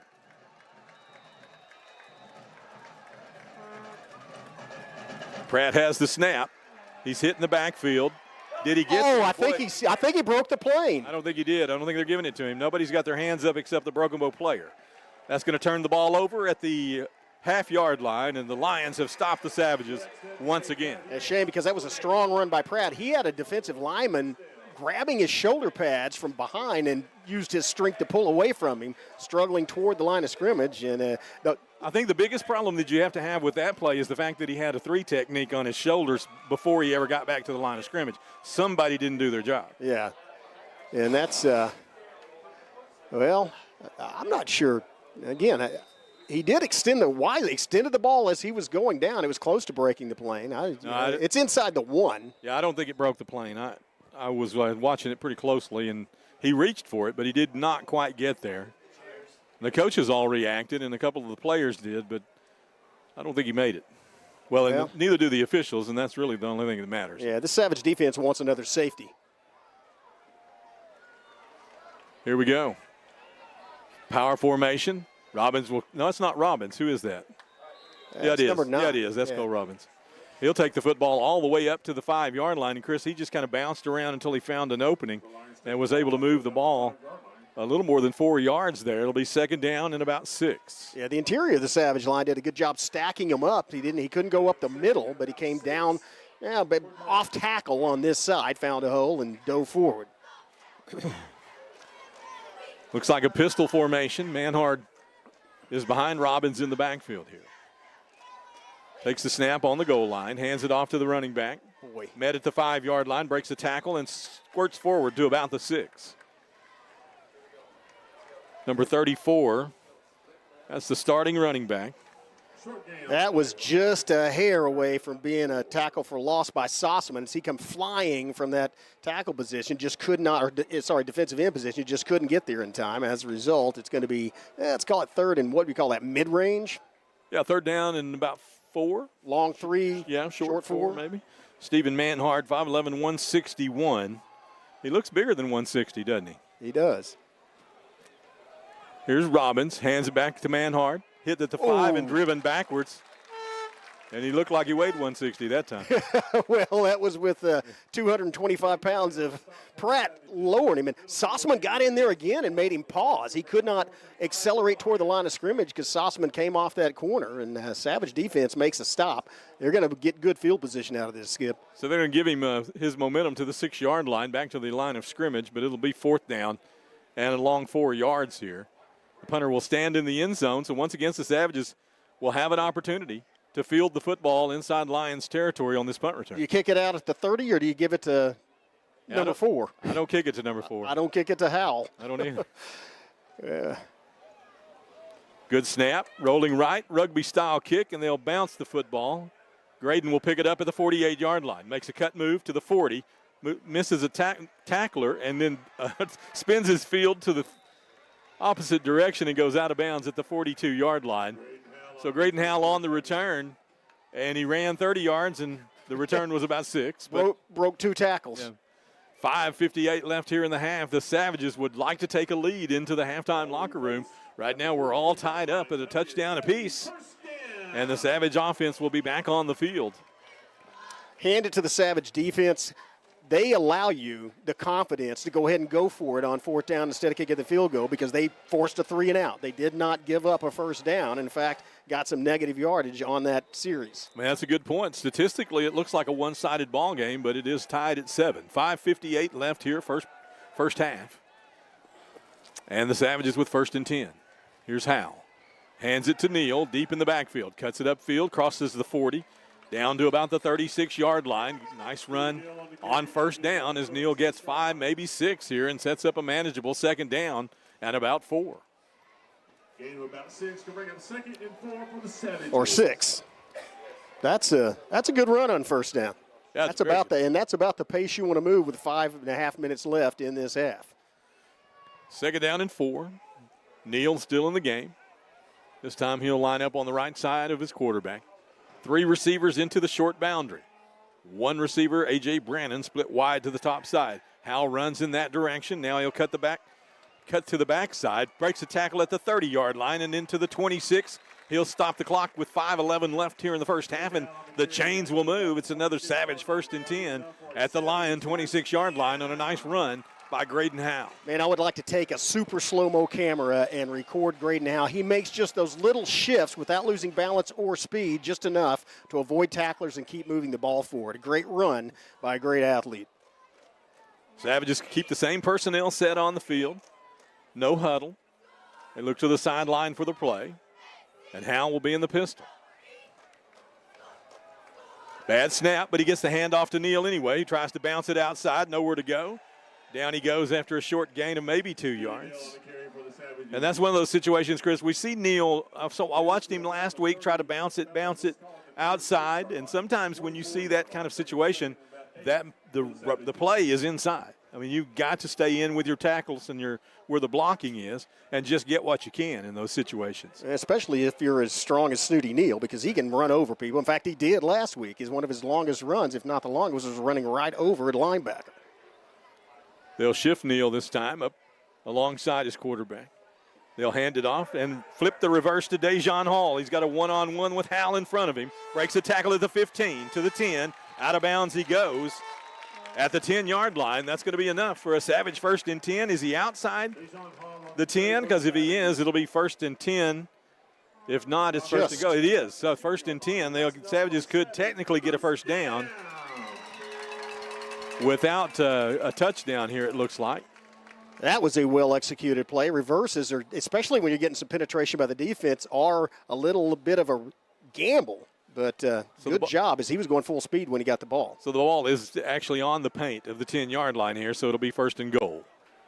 Handoff, Neal, big hole, steps inside the 10, pushes the pile at the 8, and not much more than that. Boy, it looks like that was a much bigger hole as it turned out to be, because that linebacker really did seal pretty quickly. It was our angle because we're looking at the widest expanse, but from his vision, the guy was about 2 yards off him, and he chose to go straight. I mean, you look down and everybody's fitted up. The hole is there, but then they're just sealed real quick as Snooty took the football into it. And the play develops pretty slowly because that handoff's deep in the backfield. And the Savages now looking at second down and goal from about the 7-yard line. So we've had a lot of snaps inside the Lion 10-yard line tonight. Here's Howell on the keeper, follows his running back, now tries to bounce it outside, nowhere to go. He'll outrun the Yarborough, and will have to step out of bounds. That's a late hit. Hit out of bounds, and there's a penalty marker. So, I mean, he steps out of bounds and then gets hit. And Graydon's talking to him. He may want to watch that so he doesn't get a penalty as well. But that's just stupidity on the part of the Durant Lions. You're going to hit the guy a yard and a half out of bounds. Everybody's looking at you. You're going to get called for that. That's four new downs for Broken Bow. So that's going to give you first down and goal again, as it'll be a half the distance penalty. Happened at the 12-yard line. So it was outside the. What's that? I thought on that you reset the down. You get another first. You get an automatic first down. That's unsportsmanlike conduct. If it's a personal foul, it is. If it's a 15-yard penalty that's half the distance, it's an automatic first down. Yeah, they've got 2 dialed up on the dial-a-down across the field over there. Yeah, but they hadn't marked the penalty off yet. Oh, that's true. So that's a very good point. They flagged him at the 12-yard line. It should be half the distance to the 6. Roughing the quarterback against the Lions. And I don't think that's where you call a roughing call, but it is a personal foul nonetheless. He is a quarterback. He was rough, but he was a ball carrier. It wasn't a passing play. No, he was not technically he was only a quarterback when the play began. He was a running back after that. So AJ with the assist on the flag there. So they step it to the 6-yard line, and they're going to replay second down. So I'm going to check the rule book. But if it's a 15-yard penalty and you get to half the distance, that's supposed to be an automatic first down. That was what I was thinking. Yeah. Here's Graydon Howell in the pistol formation. Braden Williams in the slot right. Handoff to Neal. Follows Williams up to the 5-yard line across to maybe the 4.5 or so. And now we've got third down. Savages, once again, how many times have we snapped the football inside the Durant red zone tonight, and we have just one touchdown to show for it? I think this is about the 15th snap in the red zone. That's probably 7 or 8 inside the 5-yard line. Yeah. Then again, doing an excellent job of domination on time of possession as the clock's now down to about 2:40. I mean, again, it bears repeating that statistically it looks like a one-sided football game, but it's not. Here's Howell rolling left, pump fake. Now looks back, wants to keep the football. Flips it out into the end zone, and A.J. Brandon is all alone in the corner. That's a Savage touchdown with 2:26 left in the half. A.J. Brandon was at the 3rd or 4th check down on that play. Good job. A good head by Brandon. Football had to come back towards the quarterback. He was going the other way. The play was designed, I think, to go to the corner the other way to Hall. That was sealed off. And a great job by Graydon Howell to come back to this side, find the open receiver, and put just enough touch on it to get past the defenders into the hands of Brandon. A.J. Brandon, a senior who's been a big leader this year for this football team, and he gets his first touchdown of the season. Congratulations to him. Here's Zaragoza. Blake does a good job of getting the snap down, but the kick is blocked as the snap was not a good one. And the game will be 13-7, and we'll see if a missed extra point comes back to haunt us. 2:26 left in the half. 13-7 Broken Bow. Let's take a break. We'll be back with a kickoff right after this. Experience the charm of downtown Broken Bow and discover a wide variety of newly opened shops, tantalizing dining experiences, and an inviting lounge waiting to be explored. Whether you're shopping for unique finds, getting in a quick workout or sauna, or soaking in the lively atmosphere with some ice cream, our downtown area has everything you crave, completely revitalized. Embrace the excitement and let the heart of the community sweep you off your feet. Visit us today and ignite your senses in downtown Broken Bow. Well, the Savages have played most of this half on the Durant end of the football field, but have just 13 points to show for it, and have had really a lot of this has been a relatively sloppy football game. It's been a bit chippy. We've seen several personal foul penalties in the game as well, and we've seen a turnover. So the Savages really have to feel a lot better about having a lead as we head into the last 2 minutes of the half here, but we need another big defensive stop here to keep the momentum on our side as we head into the halftime locker room. Zaragoza with the football teed up at the 40-yard line, kicking from west to east here, and it's a high hanging kick fielded at the 25-yard line. The first man there misses, but the second one does not. Puts him on his back at the 27-yard line. That's number 9 on the tackle. And I don't have a roster in front of me. Who's number 9, Chris? Oh, that's going to be Jacabrian Giddens. Giddens with the tackle.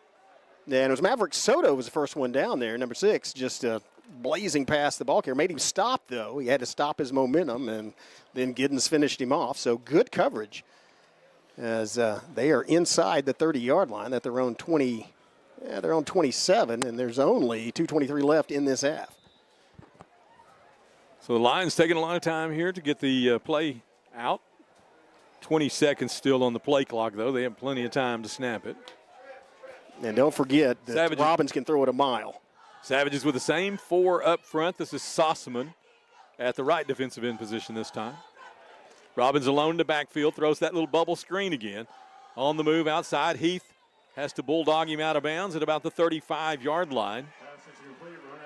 So that's a play that we saw earlier that we missed tackles on. This time our cornerback is able to make the tackle, but not before about a 6-yard gain. 2nd down and 4 for the Lions. That's a good play for Durant because it's right on the boundary. If he catches the ball, he's going to get knocked out of bounds. It's going to stop the clock, and so it preserves time without them having to call a timeout. Clock stops with 2:17 left in the half on the out of bounds. Same formation, trips into the wide side, 2 to the short side. 5 receivers, and Robbins looks downfield, post route. He's got a receiver, missed tackle by the safety, and away to the races we go. Can Heath chase him down? Not until he gets to the end zone, and now we got a horse collar on top of that.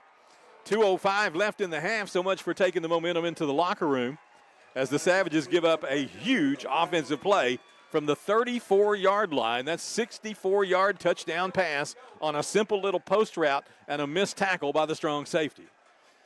Well, you say that about taking the momentum into the locker room, but keep in mind there's still 2 minutes and 5 seconds left, and the Savages have all 3 timeouts. So hopefully we can answer that score, but they can go ahead with a good extra point here. I don't think anybody's going to argue with the potential, but I would say everybody's a little bit disappointed in that previous play. So I don't think we have the momentum at the moment. 2:05 left in the half, all tied at 13, extra point on the way. Yeah, maybe we can return the favor and block it.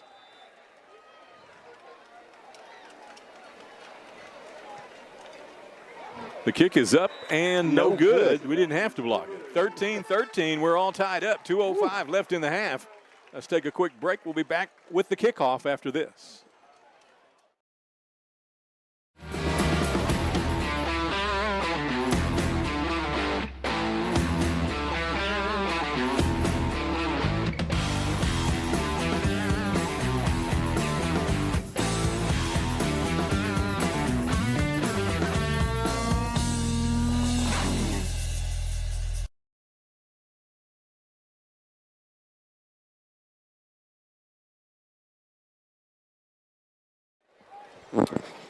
And welcome back to the Rock as the Savages have given up a long touchdown, a 64-yard touchdown pass. And the game is all tied at 13 now here on Homecoming 2025. Isaiah Fields back in on the kick return unit this time, deep in the middle of the field, flanked by Hall and Neal to either side. Pratt has the short position in the middle of the field, but the kick will move up after the horse collar penalty on the tackle there at the end zone. The Lions will tee the football at the Savage 45-yard line. So this would be a good spot for an onside kick. I mean, why not, right? Your pooch kicks are only going to about the 35 anyway. Right. I agree with that. Yeah, why not?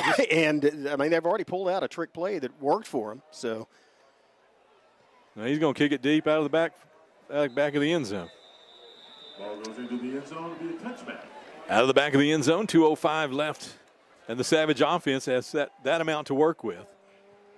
As the black-shirted Savages have had their struggles tonight. I mean, we've done some things well, but on the whole, I think there's going to be some counseling going on during the halftime locker room on some of our execution problems tonight. That's a very euphemistic way of putting it. Yeah. Some counseling. Yeah. I mean, you know, that's what happens at halftime, isn't it? That is what happens at halftime. Have a pep council. 2:05 on the clock. Number 4 in the backfield, along with number 20. Howell takes the snap. He wants to throw the ball deep. Looking downfield for Dejon Hall. Fires the football. No, he keeps it. I'm sorry. I thought he threw it. What did he do, pump fake? He pump faked, and then he pulled it, and he saw, and then after he pump faked, he kind of pulled it down to his hip and looked down, kept looking downfield, and then ran.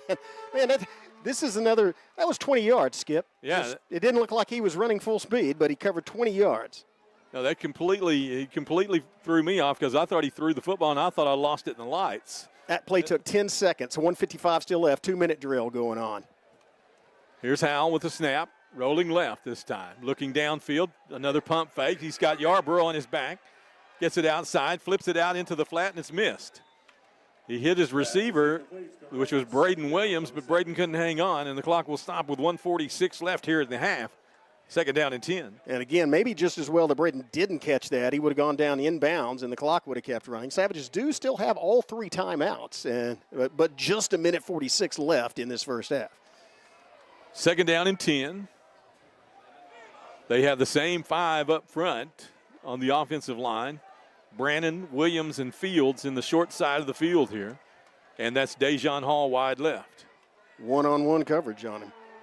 Howell wants to throw the football. Pump fakes. Now the double move. Throws it downfield. He's got Hall on the break. He's got it at the 25 and out of bounds at the 22-yard line as Dejon goes up with those magnets and pulls the football down. You do not want to cover him one-on-one, and he showed that was a great, the pass was not on target, but what a great job reversing his body, coming around and catching the ball and keeping his feet and continuing to run. That's another Howell to Hall hookup, and it works for the Savages. They're a yard away from actually in the red zone. They're at the 20. Savages with the football at the 20-yard line. First down and 10. Clock on the move. 1.5 minutes left. Howell rolling to his right, looking downfield. Fires the football out to Hall again at the 15. Cut move to the 10, inside to the 9-yard line. And he's down at the 9. Stop the clock with 1:20 left here in the half. First down and goal. The Savages with another snap inside the 10-yard line. And again to Hall. They are getting in a rhythm, and that's why they're going to have to call that. Durant's going to have to call timeout to stop this. Timeout on the field. 1:20 left in the half. We're all tied at 13. Let's take a quick timeout. We'll be back with more of the half right after this. The rodeo in the Wild West, that's going to live on past my time because a rodeo cowboy or cowgirl certainly are unique individuals.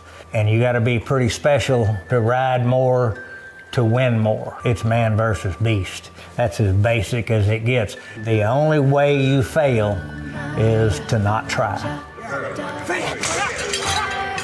See and share our stories at togetherwe'remore.com. Well, there's just 1 minute and 20 seconds left here before halftime, Chris, but the Savages and the Lions are exchanging blows here in this matchup. We're all tied at 13, but once again, we talked about going in with momentum. You mentioned it. The vision was there from you, and here the Savages are executing it.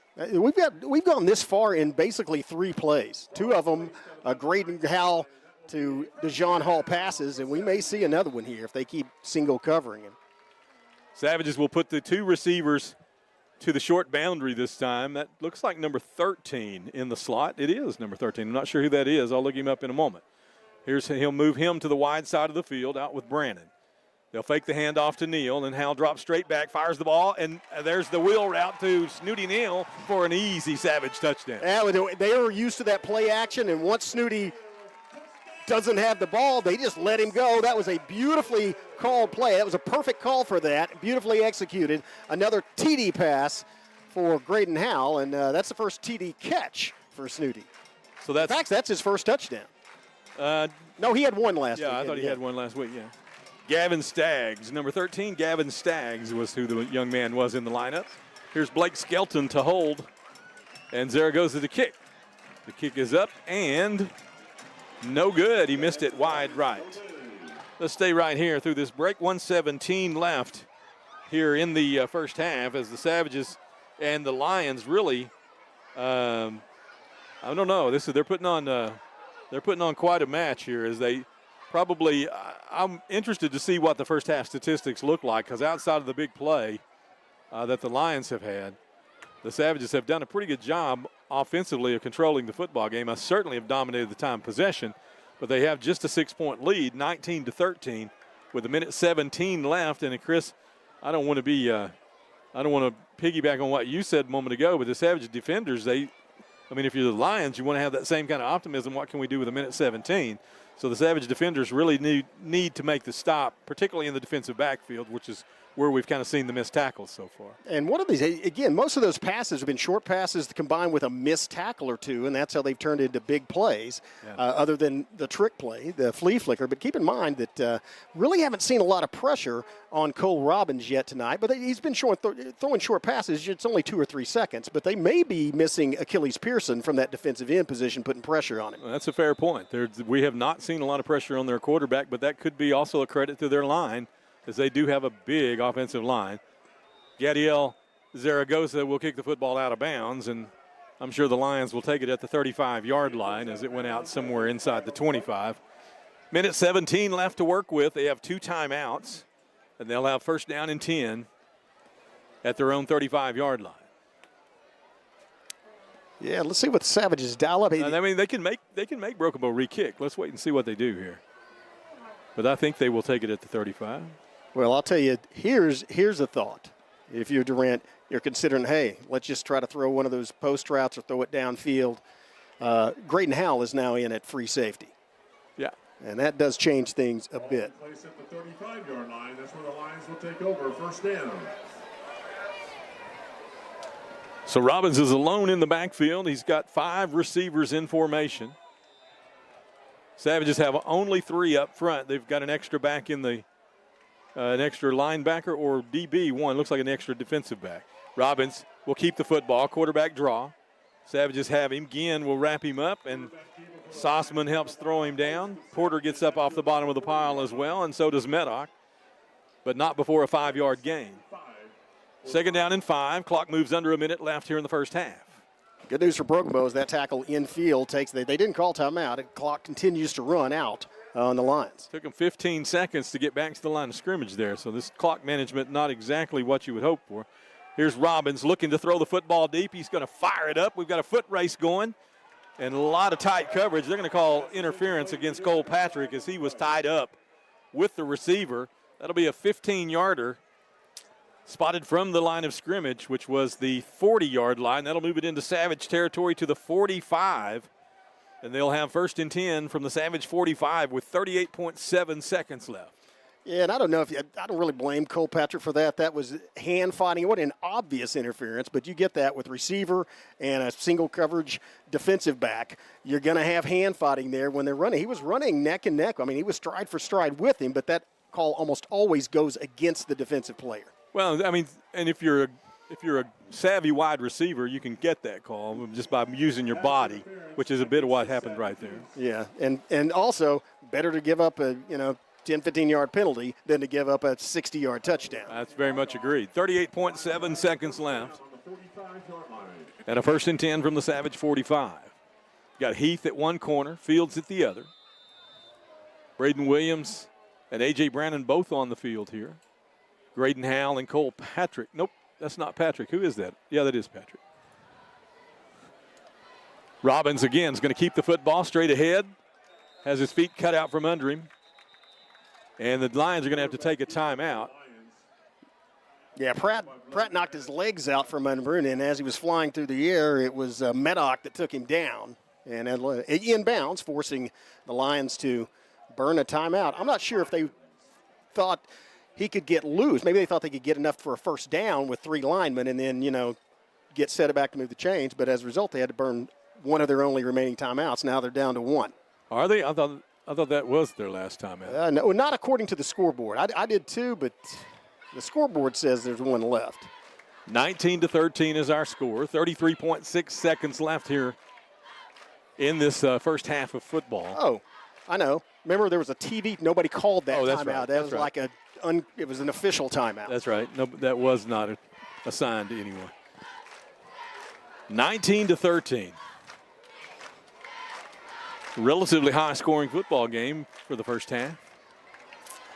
A lot of time being taken in the huddle here as the Lions are back on the field. Now here come the Savage defenders. Bentley Brown will be breaking out of the huddle in the left defensive end position this time. Jackson Porter at left tackle. And Cale Ginn is the right defensive end. Those are your three up front. I think they're putting Brown over there because he's a little bit faster, and so they want to get some more speed on that corner on the rush. Savages with the DB on each of these wide receivers. They'll put a back in the backfield this time. Only 4 receivers in formation. Robbins drops back, has some time, fires the football. Wow, what a bullet.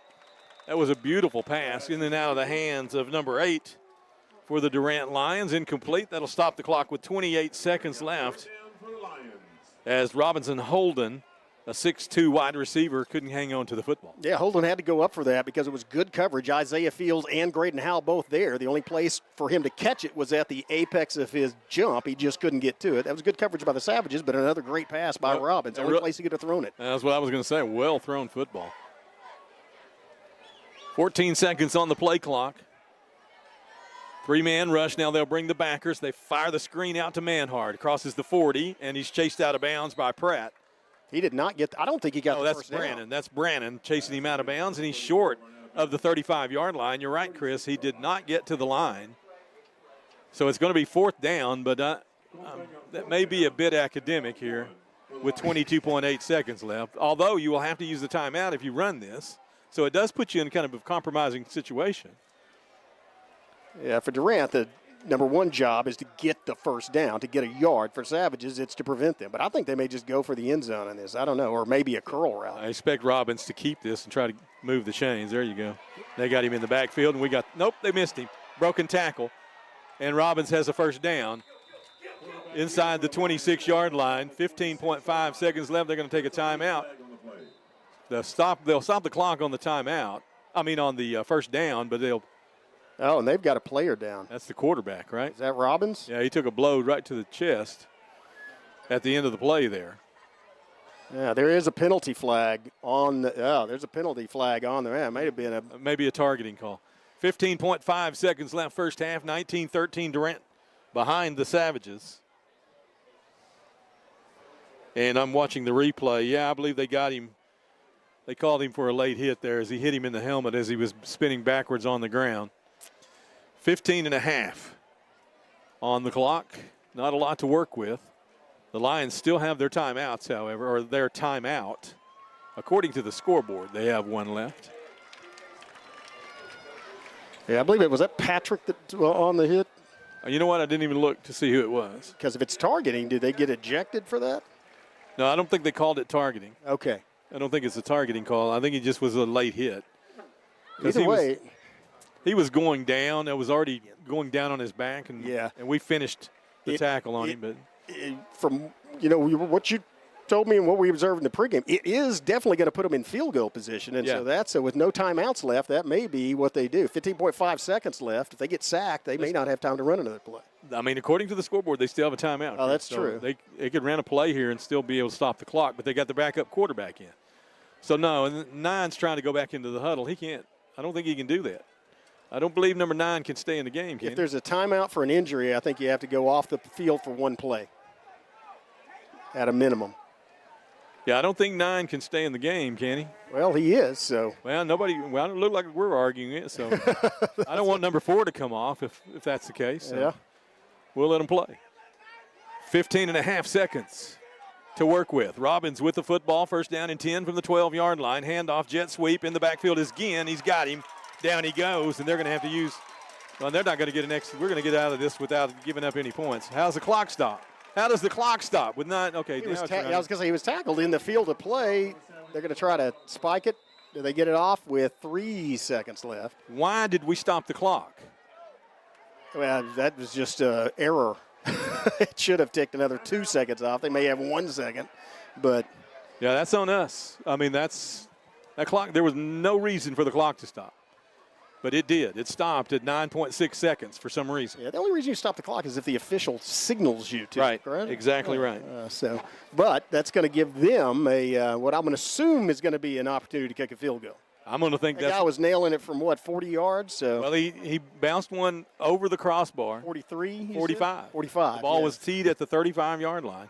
Of course, now he didn't have anybody rushing him. So, I mean, there's that. But this will be a 32-yard field goal. I don't see the kicker, though. Yeah, I don't either. I mean, I should say. Yeah, you do. Yeah, I do. That's what they're doing. The ball's at 15. No, it's a 32-yard attempt. Yeah. But this is their kickoff. I mean, this is not the kid that kicked the 45-yarder. So I'm not sure. Number 88? Yeah, I'm not sure. Maybe they were just goofing around. So this is the same kid that was the kickoff guy. Oh. 3 seconds left here, and we've seen this before as the Lions line up for a late field goal. Bad snap. He gets it down. The kick is up, and he's got it. Wow. 19-16. It's a 3-point football game as we go to the half. The Lions have to feel pretty good about getting points out of that possession as the Savages go back and forth with them, and the momentum swings in this football game will make you dizzy. We've got quite a bit of time on the half, 20 minutes here in the non-conference schedule, so we're going to take a time out here, I guess, and hear from our sponsors. And I think the band's actually going to march tonight, so let's get a quick time out, hear from our media partners, and we'll be back with the Savage Pride Marching Band. Life insurance that meets your needs now for when they need it most. With help from your State Farm agent. Call Jennifer Broaddus, State Farm agent in Broken Bow today. Like a good neighbor, State Farm is there. Get a quote today. At McCurtain County National Bank, we are continually seeking ways to meet the changing needs of our customers. We offer a full range of services such as free checking, online and mobile banking, as well as great rates on cabin and construction loans. We're providing results through better service while giving you a greater value for your dollar. Visit us on the web at mcnbonline.com. McCurtain County National Bank in Idabel, Broken Bow, Hochatown, and Valiant.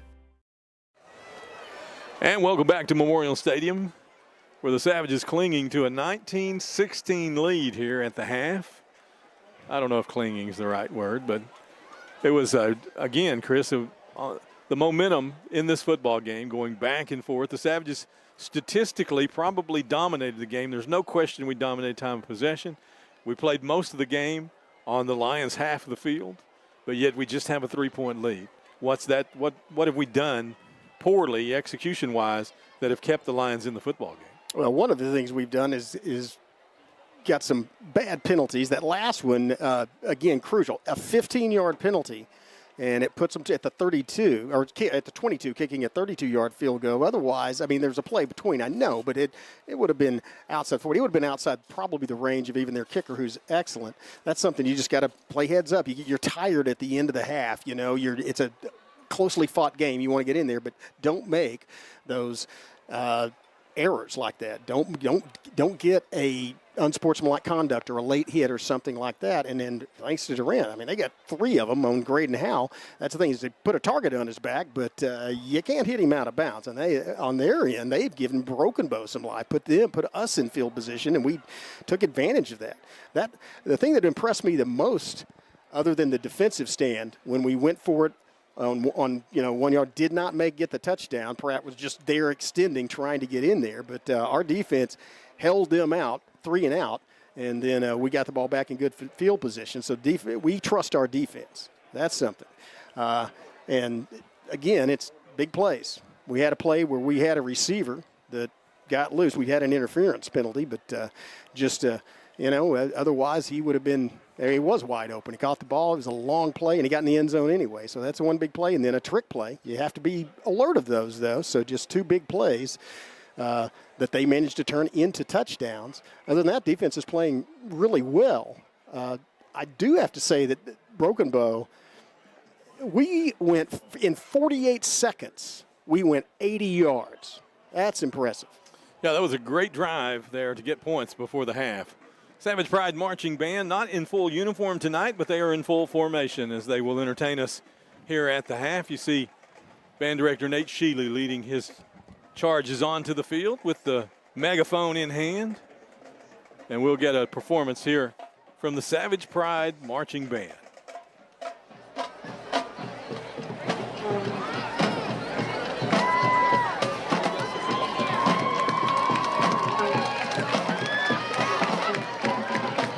Looks like we've got some Savage Pride alumni, Chris, in formation here. I see Mrs. Ellisor, don't I?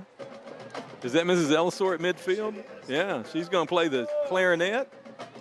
Look at all these band members out there. This is exciting.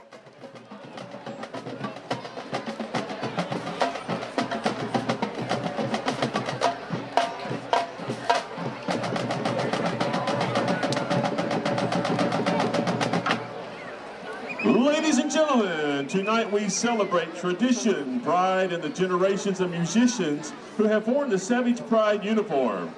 Please welcome to the field the Broken Bow Savage Pride Alumni Band. Joining forces with our current Savage Pride Band, these alumni represent decades of dedication and passion for music, marching, and school spirit. From graduates of the 1960s all the way to recent years, they are here tonight to relive the memories, reconnect with old friends, and share the joy of performing once again under these Friday night lights. This evening's performance will feature classic crowd favorites including 25, 6, or 4, The Horse, and of course, our Broken Bow fight song.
Once again, ladies and gentlemen, let's give a warm round of applause to our alumni for returning home and showing us all that once a Savage, always a Savage.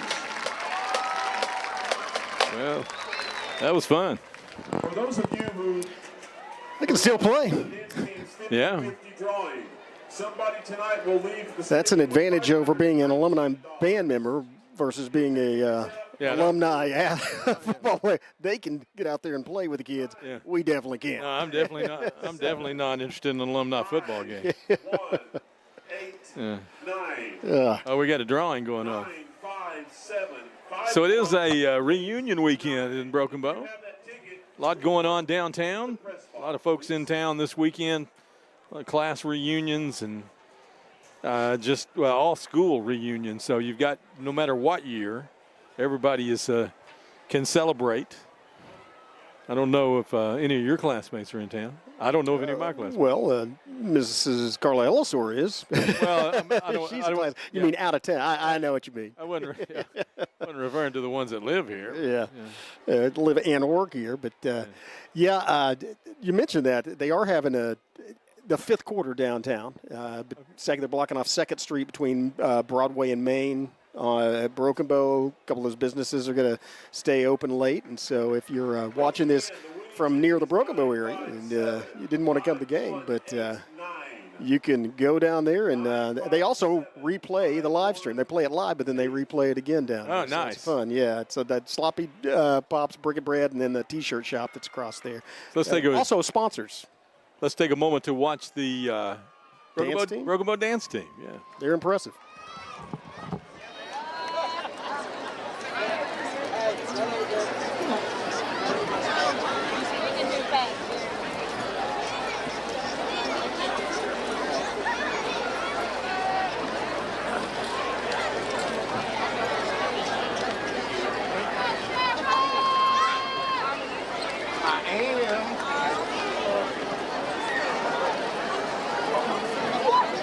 Ladies and gentlemen, your Savage dance team.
Ladies and gentlemen, your Savage dance team.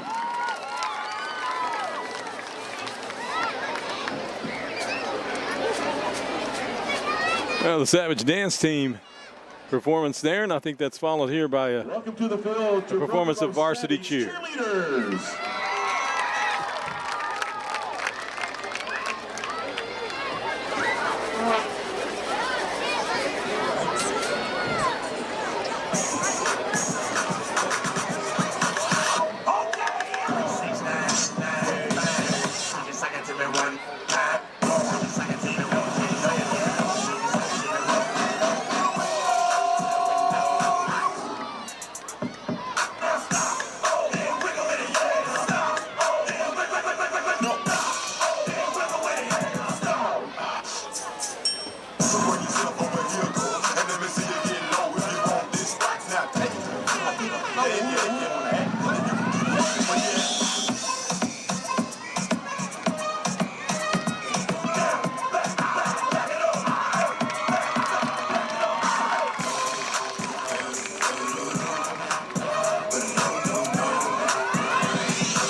gentlemen, your Broken Bow Savage cheerleaders.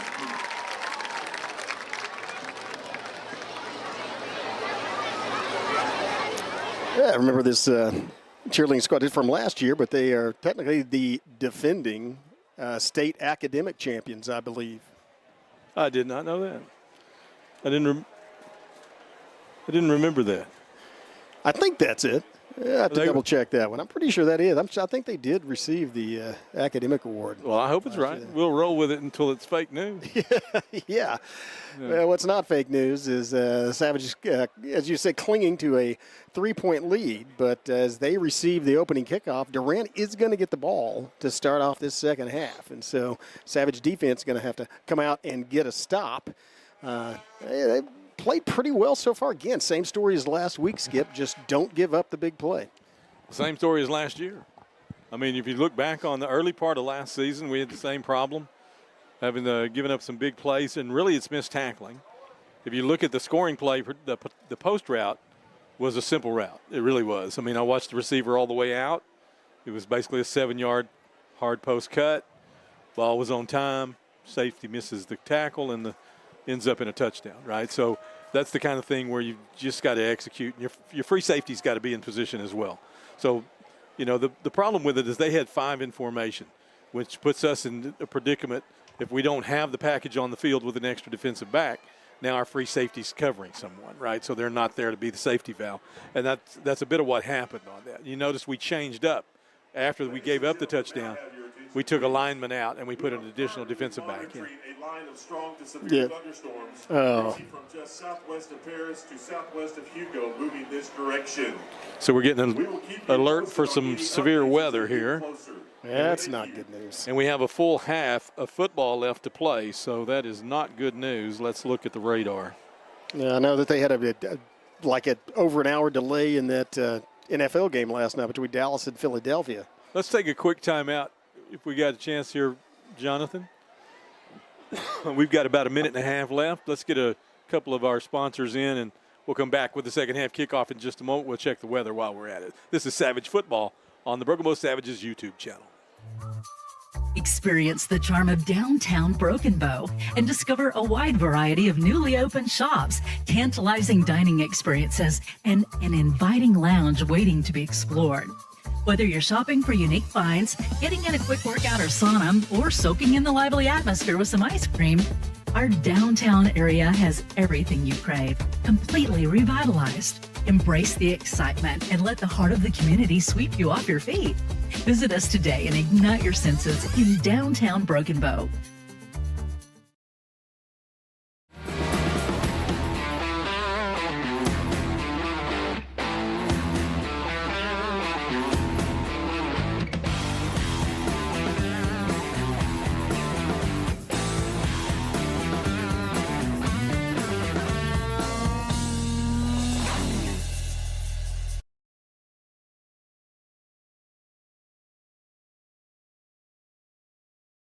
The rodeo and the Wild West, that's going to live on past my time because a rodeo cowboy or cowgirl certainly are unique individuals. And you got to be pretty special to ride more, to win more. It's man versus beast. That's as basic as it gets. The only way you fail is to not try.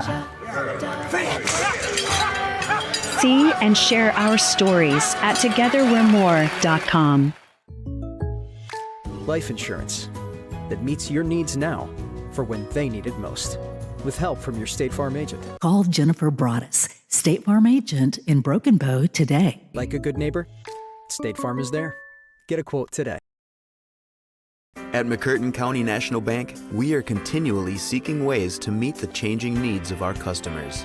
We offer a full range of services such as free checking, online and mobile banking, as well as great rates on cabin and construction loans. We're providing results through better service while giving you a greater value for your dollar. Visit us on the web at mcnbonline.com.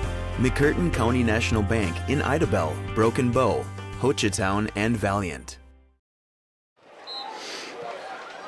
Under the bright lights of Friday night, it's Homecoming 2025, 1916. The Savages lead the Lions here at halftime, We've got just a couple of minutes left before the kickoff. Big thank you to our media partners for 2025-26 school year. Choctaw Nation of Oklahoma, McCurtain County National Bank, Jennifer Broada State Farm Insurance, the Broken Tiki, and Downtown Broken Bow Merchants. That is correct. Those are the 5 that are helping us put these live streams on absolutely free. They help us with our social media stream as well. We also have a couple of banner sponsors tonight. Crystal Forest Wedding Venue. If you're looking for the perfect spot for a wedding or event, call out to Crystal Forest. They're just here between Broken Bow and Ho Chi Town. Great location, easy to get in and out, and a lot of convenience there for you to host your event in. Yeah, it's not just, they also have lodging there, so it's not just an event venue, which makes it kind of nice. And then, of course, Oklahoma Pools, Spas, and Outdoors right there when you're turning in to the Crystal Forest. Our thanks to all of these partners and sponsors helping us bring these telecasts to you. Broken Bow and Durant. Been to a few of these football games between these two teams. 16-9 overall. The Savages lead the series. Looking to try to win number 17. And Chris, now's the time. Come back out here. Get a good stop defensively. Get the football back. Get the momentum back in your favor. I'm sure that's what the coaches are telling them is like, come out and do your job. Stay in position, execute, make the tackle, read the play. Just do things right here. You know, there's a little extra emphasis on this. Luckily, the Savages do have the lead because there is, and we need to, you may know the rule, I don't, but there's a certain period if you get stopped for rain, it will count as a full game. Is it 3/4 of play? Do they stop you for rain? They only stop for lightning, don't they? They only stop for lightning, but it is a thunderstorm. Yeah, if it's a weather-related stop, and you don't complete the game, how much of the game has to be played before it's fine? That's my question, and I don't have the answer. Yeah, I will say something. I feel confident about that. I bet we've got somebody out there with a keyboard at their disposal. Yeah. They will give us an answer pretty quick. In the OSSAA rules section under weather delay. I will say that we do have Jerry Falling is the PA announcer. He's also the McCurtain County Emergency Services Director, so that does help. We're not going to be in a dangerous situation. It's nice to have him on site with us. It is certainly nice, and he's a great PA announcer and a great guy, too. We've got 24 minutes of football to play as the Savages tee it up at the 40-yard line and get ready to kick from west to east here. The Lions have return men inside the 20-yard line. In the second half, your Savages will be kicking off. As the Savages, Gadiel Zaragoza. I will say that the wind has died down. See, Zaragoza's a freshman. I believe he is.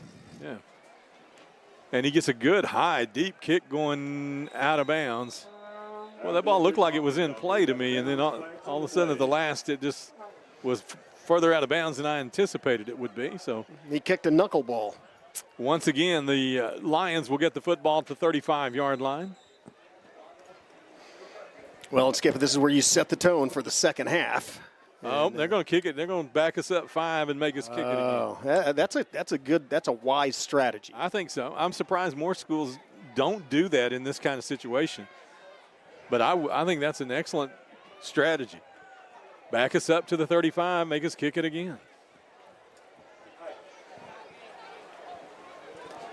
Well, we have covered kicks pretty well.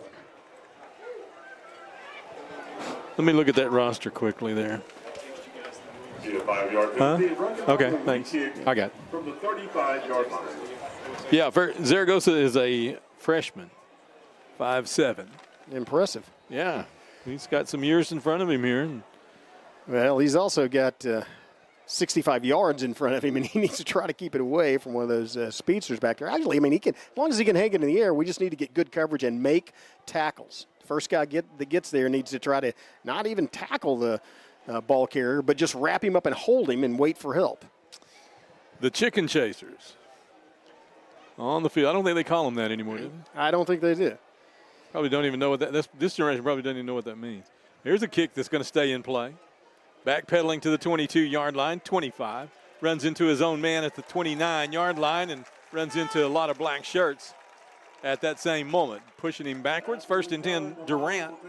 First possession here in the second half as Cole Robbins and his offense will take the field. The Savages send Jackson Porter and Jimmy Brown out in the tackle positions. Jason Sossaman is one of the ends. Cale Ginn is the other. Braden Williams, Bladen Meddock, Cade Pratt, all on the field at linebacker. Cole Patrick and Dejon Hall are the safeties. B.B. Heath is the left corner, and Isaiah Fields is the right cornerback. Yeah, by the way, there's Gavin Staggs making the stop on that kickoff. Great job wrapping up 2 players for Durant. And as a result, they didn't even they should have taken the penalty, shouldn't they, Skip? Yeah, they should have. Robbins and Manhard in the backfield for the Lions. Savages with a 4-man front. Sossaman close to an offsides, but didn't jump across the ball there. So Robbins looks like he's changing the play. That looks like a field audible. He is a senior quarterback, though. Here's a quick pass on the route. Breaks a tackle, and out he goes off to the races we go. That's Washington Mazie, who moves the chains. 1st and 10 inside Savage territory, but there's a penalty on the block. So, again, Chris, they're throwing that little bubble screen, and you've got the blocker out there trying to hold the cornerback up, and in that case, he literally held the cornerback up. Well, or it might even hit him from behind because I saw Dejon Hall go down on the field on that play. Oh, no, there's a cramp. That's a cramp. Yeah, it's cramp. That's good news. It's Savage down. But I saw Hall go down, and I was just watching the receiver run past him, and I said, oh, he went to the ground. I thought he was down, but it may have been because he got blocked in the back. We'll see. I don't know if it was a block in the back or not. Let's see what the penalty is. Yeah, it's holding. Holding good against Durant, and that's going to be from the infraction. That's a spot foul, and it was probably in front of the chains where it happened at because they have been throwing that little bubble screen. That's where I was going with that a moment ago. They've been throwing that little bubble screen, but that actually was a hitch route that was about 5 yards downfield, which meant that they were kind of in motion, which probably allowed for that hold call to come in a little more because both players were moving at the time rather than the way that bubble screen works, where one of them is standing to stock. And they're also both past the line of scrimmage, which gives a better view to the back judge and the side judge. I agree with that as well. 4 receivers in formation, 1 back in the backfield, along with the quarterback Robbins. Here's the handoff. Manhard looking for run. Maddox being held. Loose ball. Nope. Not a loose ball at all, but they do push him down. I see lightning in the sky, way up high as the clouds light up. So it's still a distance from us, but there is a storm front moving in our direction. There's a lightning strike 10 miles out, according to our director. And it has hail, which is also not a good sign. Sometimes that. I'm glad I'm parked under a tree. 3 yards on first down leaves us with 2nd down and 7. Trip receivers into this boundary. Same formation of a set of personnel anyway. Robbins looks outside, fires that little hitch route again, in and out of the hands of the intended receiver. B.B. Heath in coverage there. It's incomplete. Be 3rd down and 7. They're lucky that wasn't completed. I think Javion Heath had him dead to rights and might have dropped him for a loss had that been caught. As it is, it's going to be it's going to be 3rd and quite a bit inside the chains, but 3rd and about, what do you call that, a 7? Yeah, I'm going to call it 7. 11:03 left. Clock stopped on the incompletion here in the 3rd quarter. The Lions back to the line of scrimmage with 5 receivers in the set. Savages with a 4-man rush. Jimmy Brown in at the left tackle position. Bentley Brown at the left end. Robbins dropping back, looking downfield, decides not to throw. Now rolls back, throws off his back steps, got an open receiver, and he's brought down by the strong safety, but not before he catches it to move the chains at the 47-yard line in Savage territory. As Robbins really just bought himself some time. Once again, Chris, he shows you how strong that arm is as he's on that back foot and kind of throws it off balance and still fires a strike downfield. Yeah, it was all arm strength, and that was a good adjustment that time by Robbins because Sossaman had a block and couldn't get outside, so he tried to do a spin move to get inside and got pushed in, leaving that corner open. They had to react, and that gave that gave Robbins about another 5 seconds to throw. So they've still got the 3 receivers here into the Savage boundary. Manhard still the back in the backfield. Robbins with the snap. Pump fake. Now he'll keep the football. He's got Ginn on his back, and now Ginn has him on his. That's Jackson Porter. Jackson Porter with the tackle.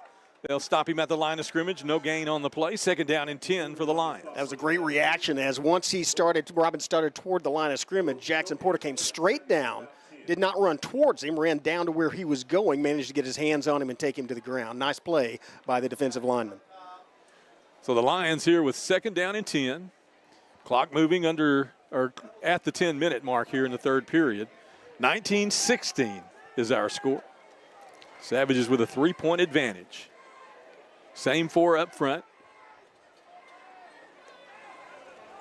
Fires the pass outside. Savages quickly there. Isaiah Fields on the coverage, and they'll stop the receiver with a very short gain. May have gotten, I don't think he got anything. They're going to put him right. In fact, that's a tackle for loss, Chris. That's behind the line of scrimmage at the 49-yard line. A loss of a yard, 2 yards. 3rd down and 12. A great reaction by Isaiah Fields. Came, made contact, read the play, was there right when the ball got there, and good support from the linebacker by Meddock results in a loss. They've got a 3rd and 12. 3rd and 12 here.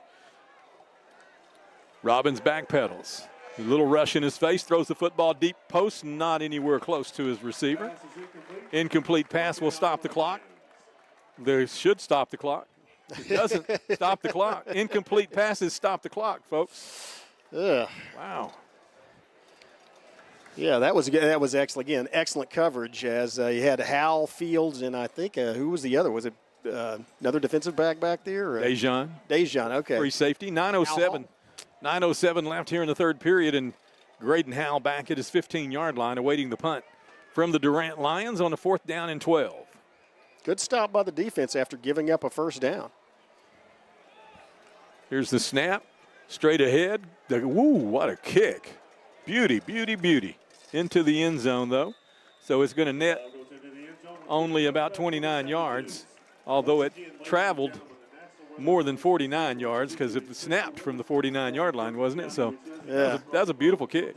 He got it up high in the wind. But the thing is, he kicked it almost at the line of scrimmage. It looked like it could have been blocked. Savages were not trying to block it, but he almost hit one of his own players in the back with it. But result is Savage is going to have to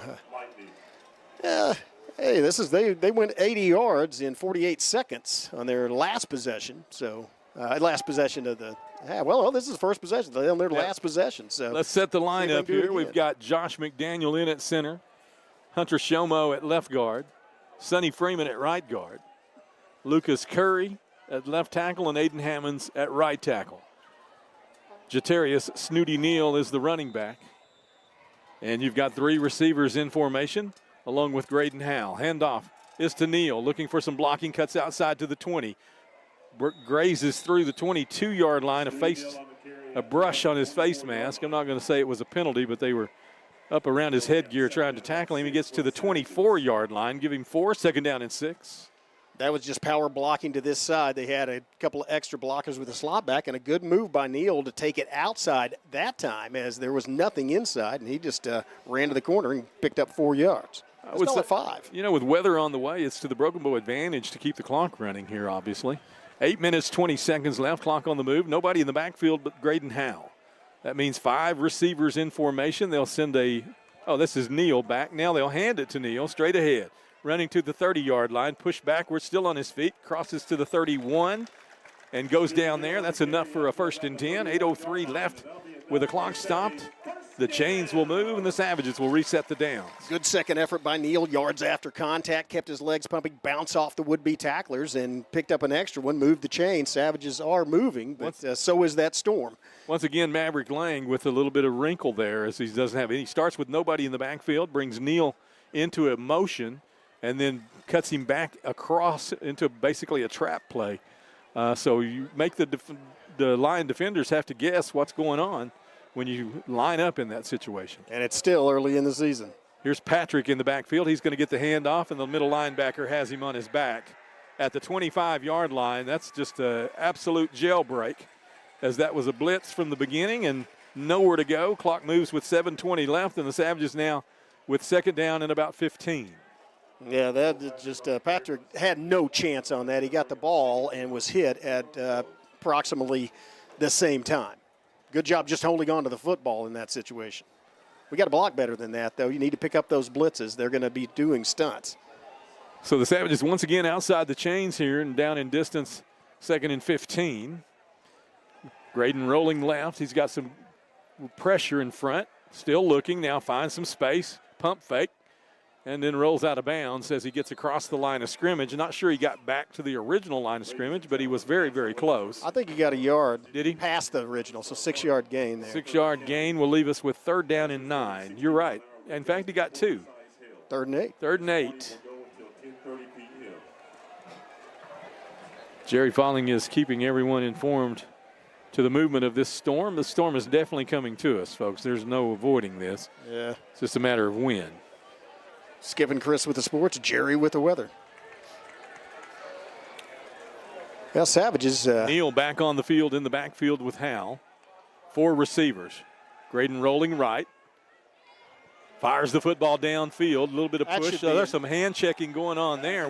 They called us for that on the other end of the field. They don't call them for it. That's what I'm saying. You saw the separation. Hall got about a foot or two, a step or two behind him, and then he grabbed it. If you're going to call that other call, you got to call that one.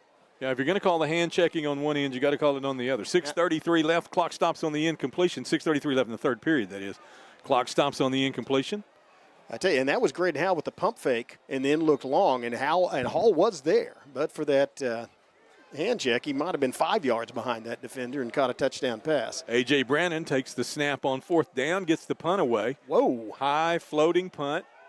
Fair catch called for and made at the 34-yard line by the Durant return man, and that's where the Lions will take over. 6:24 left, 3rd period. 1st and 10 for Cole Robbins in the Lion offense. Blake Skelton holding out his arms, looking at the official, and he has a legitimate complaint as he was hit in the back by a blocker there, and it was a fair catch. Yeah. There's no need to block him, and he holds his hand and look at the official, and there was no flag, but there should have been.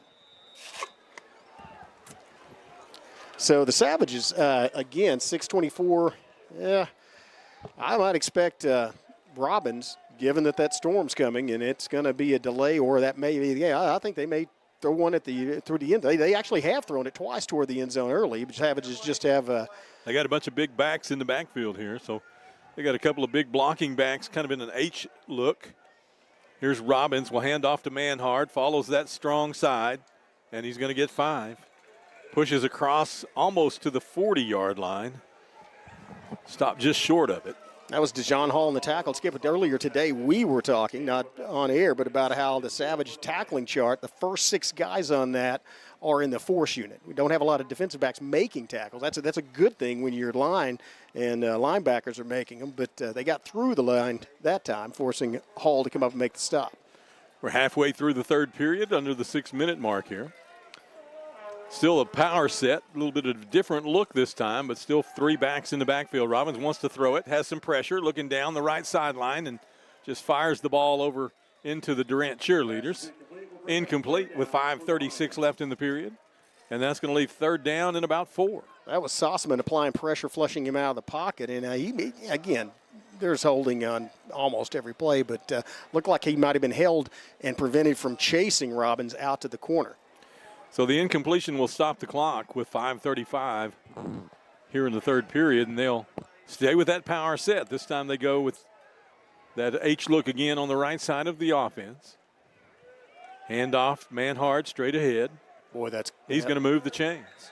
Really a power run that time by a 5'10", 160-pound running back, and he pushes the pile all the way across the 45-yard line down to the 44. That'll move the chains. 1st and 10 Lions. So now it's the Lions that have switched things up. They're just using that power unit. And of course, off that, the play action can work and get a receiver open if you go to sleep on them. You have to read the linemen, make sure they're run blocking before you come up to give support from the secondary. So 1st and 10 from the 47 now as Robbins sets his offense. Same personnel set, this time with 2 split receivers. Manhard again, straight ahead, same result. 5 yards, maybe 5. Very, very close to 5. Big lineman up front just pushing. And the Savages yielding 4, maybe 5 there on 1st down.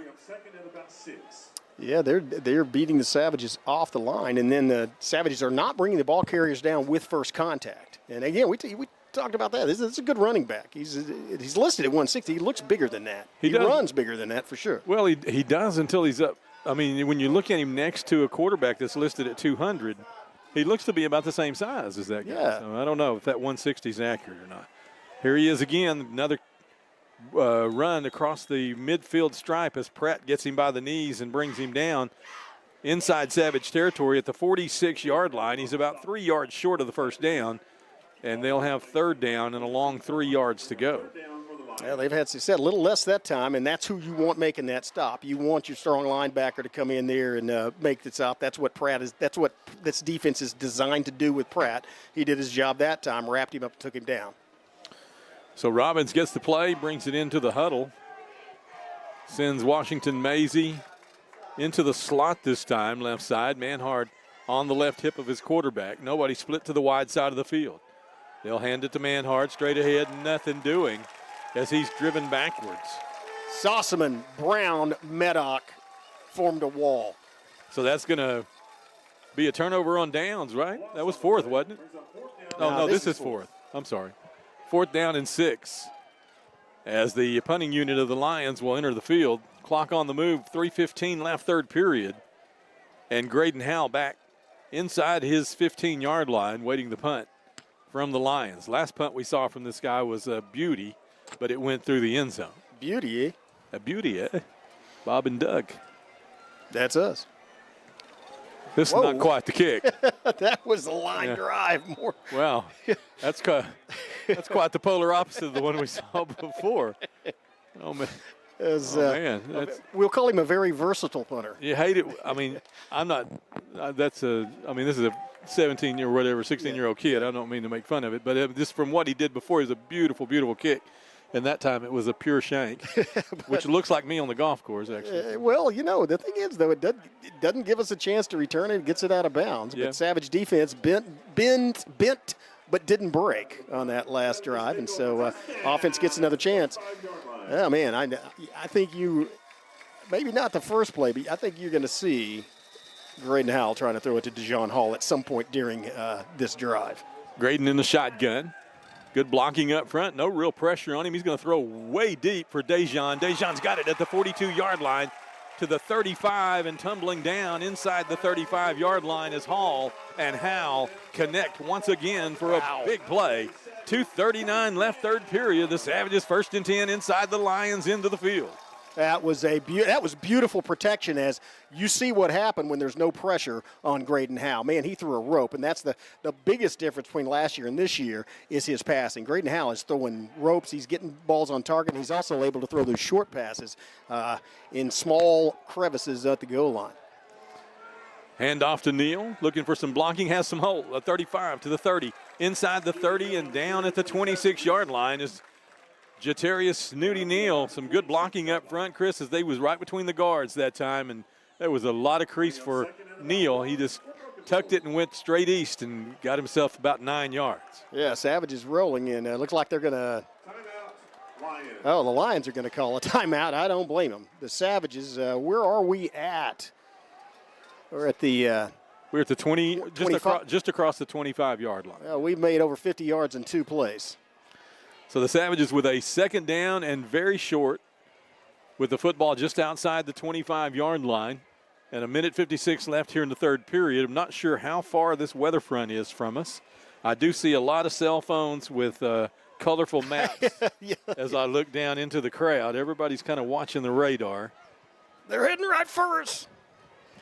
Yeah, it looks like it's actually Jonathan Callaway has the weather map up, and it looks like it is, it's around Hugo. It should be on the west side of the county by about 10 o'clock. Yeah, west side of the county. Well, west side of the county by 10 o'clock means we can get this game over. That's right. I was thinking that's good that it's not moving that fast. Yeah, we could get this game over with for sure. Here's Graydon Howell in the pistol. Neal in the backfield. They'll shift Pratt to the left side of the offense. Neal's hitting the backfield. Howell keeps it on the read. Breaks a tackle at the 25. Out of bounds near the 20-yard line at about the 19. Flag comes in at the end of the play. I think that's going to be another late hit. Is it a late hit or a bad block? Oh, well. Or holding against Savage. Yeah, that's unfortunate. I tell you, Snooty Neal is fantastic at selling those fakes, though, because there was a lineman back there, or linebacker, one that had broken through and just tackled Neal because he thought he had the football. And the flag looked like it was thrown at Neal and the tackler. It was late. That's why I said that was a very late flag if it's a holding call. Yeah, I mean, when a guy's trying to tackle you because you've just had a fake handoff, how do you hold him exactly? I don't know. After the penalty mark-off, Savages will have it. So the Savages will lose back to the 34-yard line, and we have to get to the 25. We have to get across the 25 by length of the football. Here's Howell in the gun. Straight drop back, looking down. Now he'll throw the screen out for Neal. He's got blockers in front. He's got one man to beat for the first down. Can't quite do it. He's driven out of bounds, just short of the line to gain. That's going to bring up third down, Chris, and probably about a yard. That was a gain of 10. It's just we were about 2 feet behind the chain when we started. And again, you fake it. That's the genius of Maverick Lang. You fake it to Neal, and then you throw it to him. You fake it again to him and throw him the ball on the next play. Yeah, for a touchdown, hopefully. 1:20 left here. Howell with the fake. Cuts it outside, and his shoestring tackle is made by number 30, but it's not before Howell gets across the line to gain, and will reset the chains. As the clock moves under 1:10 left here, it'll be a first down, Broken Bow. That's enough for a Savage. And that's a good call. I mean, you're 2 feet away from the line to gain, and so all the guys on your team, who do you think has the best chance of getting there? Yeah, and I mean, really, just a shoestring tackle there. Not that he had a lot of room to work with after he got past that guy, if he did, but he would have had a few more yards. This time they'll hand it to Neal. Tries to break it outside, nowhere to go, and he's down for a loss. That's a late hit. I don't know about that. Refs helping him up, but he got. Yeah, he got rolled after he was already on the ground for a full second there. So no flag. I don't know. This crew's been pretty good, but they've been a bit inconsistent as well on certain calls. Yeah, I think that's gonna do it for the third quarter. That's gonna be the time on the third quarter. But once again, and this is something I know that Coach Lee is working with his running backs, but you've got to turn the football up the field. You can't try to bounce it outside against speed and wind up losing 3 or 4 yards. Yeah. Keep the ball between the chains. That's going to do it, folks. On the third period, the Savages and the Lions go scoreless in that 12-minute period. 19-16, still our score. This is Savage Football on Broken Bow Channel YouTube.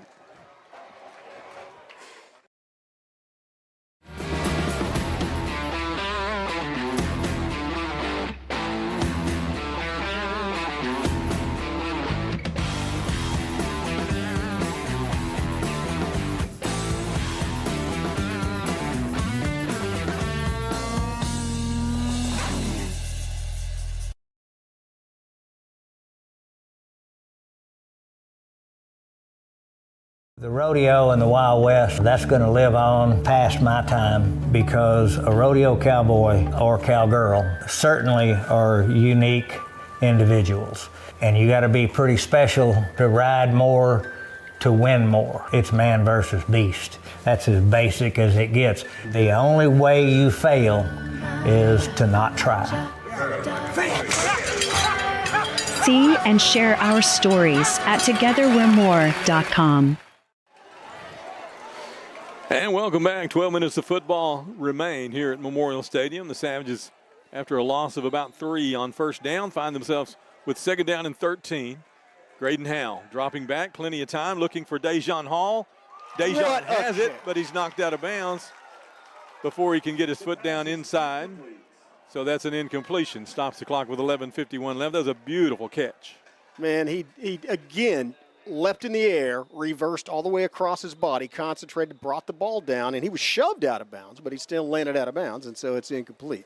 He's still down, actually. Dejon is still. Oh, no. He's still down out of bounds over there. And that is an uncomfortable position. Oh, it's a cramp. Oh, good. Because I was going to say, when you go up like that, you're already off balance changing. You have to worry about coming down with the ball, and then you get hit. you no longer have control of your body, and so bad things can happen. But that is a cramp. I mean, there's no – you can – as a defensive back, you're taught to do that. Yeah. Push him out of bounds. I mean, if he's in midair, once he touches the football, you push him to keep him from coming down inbounds because there's no rule, not at least at this level, there's no rule about you got to come down with the ball. Yeah, and I agree with that rule. Again, and I'm all about protecting. You don't target the head. You don't get to hit him in the head, and that's good. But as a defensive back, I talked earlier about how the receiver usually gets the hand fighting call and stuff. There are a few things you can do. That's one of them as a defensive back to prevent a completion. One of our favorite coaches, you and I, Coach Ishkanadaby, yeah, he would tell you that the sideline is your teammate.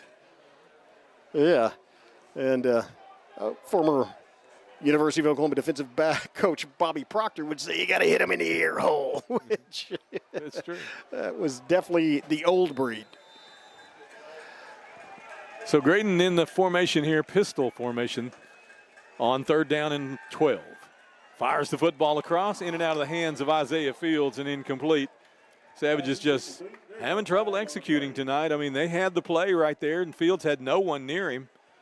But the ball was thrown a little hot, perhaps, and it went right through his hands. There is a penalty marker down at the line of scrimmage. And they are conversing with the Durant Lion coaches, so it's probably a holding call. And if you're Durant, you got to think about forcing this into a 4th down, or it's going to be 3rd down and about 22. I think they're going to take the penalty. They declined the penalty. It'll be 4th and 12. Good. Okay. 4th down and 12. 11:44 left here in the football game. So once again, now the Savages on this. So they started out with a loss on the 1st down carry by Neal. Then we changed ends of the field. And Graydon has thrown 2 catchable footballs, but we have not been able to get to it. Gavin Staggs is in the football game at the slot. Isaiah Fields split wide right to that side. A.J. Brannon is in the split left. So Dejan Hall is not on the field at the moment. And we're playing again without Kalel Flagg this week. So here's Graydon on 4th and 12. He's going to throw the ball into the end zone for Staggs. Well out of bounds, and that'll turn it over on downs with 11:35 left in the ball game. The pass is incomplete. The Lions take over. Yeah, we got a 1st down. First impression was that it was just a cramp with Dejan Hall, but man, he is a. That was a bit of a surprising call, based on down and distance there, time in the game, and so we're throwing into double coverage, a flag route in the end zone there with 4th and 12. But in fairness, we shouldn't have been in 4th and 12. We hang on to the football on the previous play or come down with it inbounds on the one prior to that. Savages having just a bit of execution issues tonight. And this is a much tighter football game than probably it should be. Looks like we'll rush 4 up front here with Sossman and Williams both in the lineup. Manhart in motion. They'll fire the little screen out to him, and he's caught in the backfield. That's Pratt, I believe. Beautiful play. Pratt, once again, with a tackle for loss. I'm not sure how many he has tonight, but it's approaching double digit. That was beautifully read as he saw him coming out of the backfield. That's his assignment. So instead of waiting on the play to develop, he went after it. 2nd down and 12 after that tackle for loss, and Graydon Howell in the game at free safety replacing Dejan Hall. Heath and Fields at the other corners. Patrick the strong safety. Meddock, Pratt, and that looks like Williams are the backers. Straight drop. Robbins fires the football in the little post route, and the Savages will converge. A gain of about 4 on the pitch and catch. It'll move it back inside the chains, but it's going to be 3rd down and about 8 yards here for the Lions. That was great teamwork, great team tackling. As I think it was a 50-something. It was either Sossaman or Ginn there as the first man. Did not get him down, but held him up. And immediately after they stopped his momentum, there were 4 or 5 teammates there to finally get the ball carrier down. Good job of team tackling. So Trey Williams is 52. He's in the lineup as well. So you've got 51, 52, 53 all on the field. Robbins alone in the backfield, 5 receiver set. Straight drop, and a whistle will stop play prior to the snap. Penalty comes in. Illegal procedure against the Lions. We'll move it from 3rd down and 8. Illegal procedure against the Lions. They'll lose 5 yards, and will play third down. Well, that's a. So there was nobody in the backfield there. So that could have been a formation. That could have been a formation call. They may not have had 7 guys on the line of scrimmage. Yeah, that may have been what the call was. Well, that really helps the Savages because it limits those shorter routes and it limits the time they have to develop. That Savage. One thing the Savages don't have on that defensive line is the height that they have to, when they throw those short routes, especially if they try to go over the middle, you see defensive linemen batting balls down, and we don't have that. We're short, we're strong, and we are fast. Just not a lot of height. Clock on the move, 9:45 left in the football game. Robbins backpedals, fires the football deep. One-on-one here with the strong safety, and it's incomplete. That was a good defensive stand. And so Savage is going to get the ball back in pretty good field position. 9 minutes, 35 seconds left in the ball game. Savages force another 4th down and long outside of the chains here, and you'll see Graydon Howell drop back into punt return formation. We've seen, as you said, a variety of punts here, and we'll see what we get this time. But this kid has the capability of really pinning us back if he gets a hold of one, but he is kicking into the wind rather than with it this time. To Graydon Howell. Yes, to Graydon Howell. Now we've got a penalty coming in, offsides against Broken Bow. So we'll move 5 yards. And it looks like the wind has settled quite a bit in front of this storm. So I'm assuming we're going to get quite a bit of wind coming at us in a moment. So they'll move Sonny Freeman into the football game here. It looks like the Savages are going to put another down lineman in. So we've got 3 down linemen, and Meddock moves to the stand-up 9 technique. What's going on here? They're going to send Meddock off the field and send Pratt back in. He's got an equipment issue. I'm not sure why they had Meddock leave the game. Did his helmet come off at some point? I don't know what happened. Here's the kick, and end over end kick will bounce at the 40-yard line and will roll dead right there. The Savages, as Graydon does a little deke move at the football there and forces the Lions to be a little bit nervous. But 9 minutes, 20 seconds left in the ball game, and the Savages are 60 yards away with a 1st down and 10. And 60 yards, I mean, they covered 80 in 43 seconds, and then they had that other drive where they took about 8 minutes off the clock. So Savages have the lead. They just need to continue to move the ball, move the chains, and it doesn't matter how long it takes as long as we retain possession of the football. In fact, we don't even have to score again. We would like to, though. McDaniel, Shomo, Freeman, Curry, Hammonds. That's the front 5. Williams in the H position. Here's a flip out to Graydon Howell as Blake Skelton takes us looked like that wanted to be a double pass as they were trying to get a little go move there with A.J. Brannon, but they did not sell that very well. No, and it definitely was because they had none of the offense. A good job by the offensive linemen of not going downfield and drawing a penalty, but defended well by the Lions. They're going to watch Graydon Howell wherever he goes. I think they have at least one guy shadowing him. So the Savages with a little trickery there as Blake Skelton checked into the football game and flipped the ball out to Graydon Howell, who wanted to throw it again, but it just did not work. 2nd down and a long 10 here. Handoff in the backfield. Neal will flip it back to Howell, and Graydon will try to scramble his way out of trouble. He's got a problem. He can still throw it. There you go. Fire it downfield and over the hands of number 8, as long as we don't have anybody downfield, and surely we don't since we're 20 yards behind the line of scrimmage. Yeah, that was fast thinking by Graydon Howell. Well, I mean, it was actually by Snooty to flip it back to him. I'm not sure if you're watching the film tomorrow morning or whenever, if you're I don't know what you say about that exactly, but they did avoid a big loss. With 8:57 left here in the ball game, the clock stops on the incompletion. The Savages faced with another 3rd down outside the chains, but just barely. Outside by about a foot. 4 in formation. Howell on his feet. Looking downfield, fires the rope across the middle, and it's again in and out of the hands of Isaiah Fields, incomplete. And a 4th down comes up for Broken Bow. We'll have to punt the ball back to Durant. So, Chris, I'm just going to take you back in the time machine, in the Wayback Machine, to the last time these two teams met on this field. And we were 2 points ahead. We were 2 points ahead, yeah. Came down to the end of the game, and they were able to stay with us long enough to get a last-second field goal to win the game. So we would like to avoid that situation. Here's Brandon's kick with the wind, and he gets a great roll into the 10-yard line, and it'll roll dead there. Yes. They'll pin the Lions 90 yards away with 8 minutes, 37 seconds left here in the football game, and the Savage defense back on the field. Let's take a quick timeout. We'll be back with the Savage defense right after this.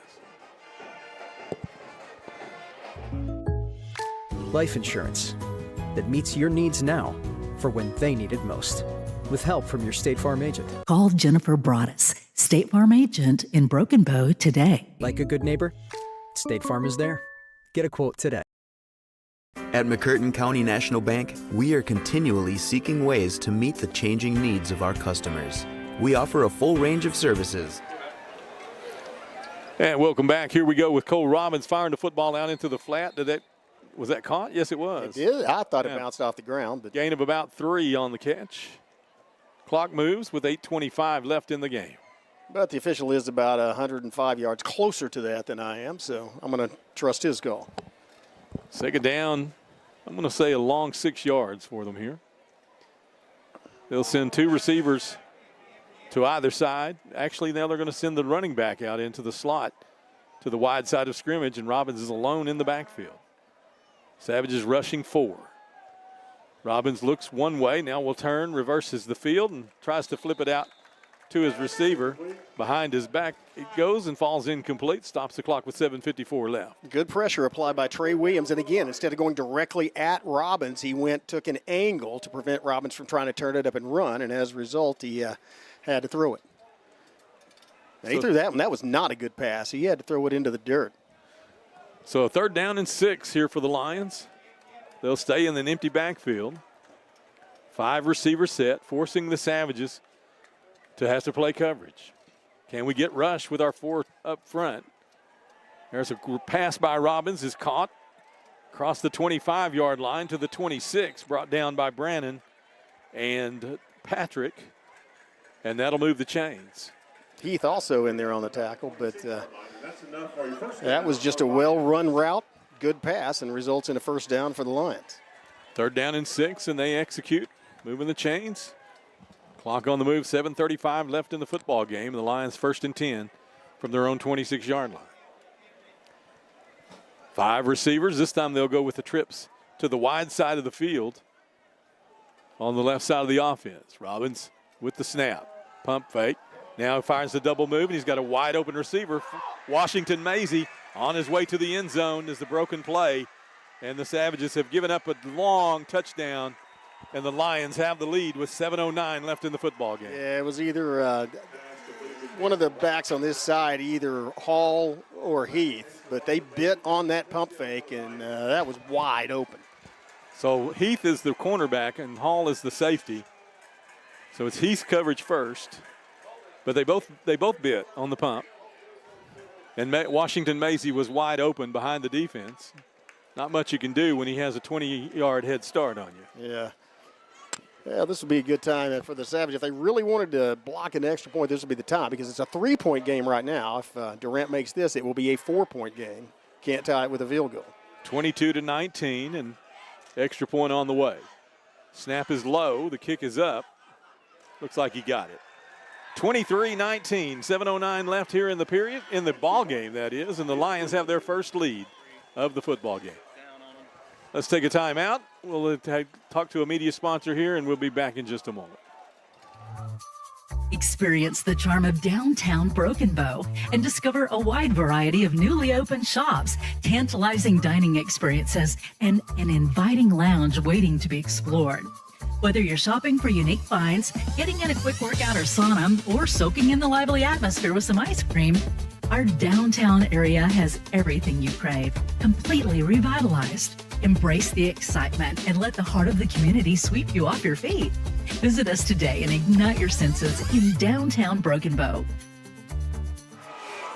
Well, the Savages find themselves playing from behind now with only 7 minutes and 9 seconds left in the football game. And this has been a relatively flat, emotionless game by the Savages. It's been poorly executed in a lot of different ways. And the Savages have done some things that were a bit uncharacteristic of this football team, at least from what we saw in them last week. And now they have a chance to show what they're made of, to play from behind. A 4-point deficit, 7 minutes, 9 seconds to work with, and they'll get the football. Got the wind to their back. What little wind there is at this moment is coming from the east.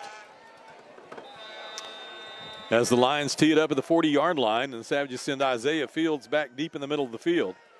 Dejon Hall will stand at the 20, and Snooty Neal at the 20 on the other side of the field.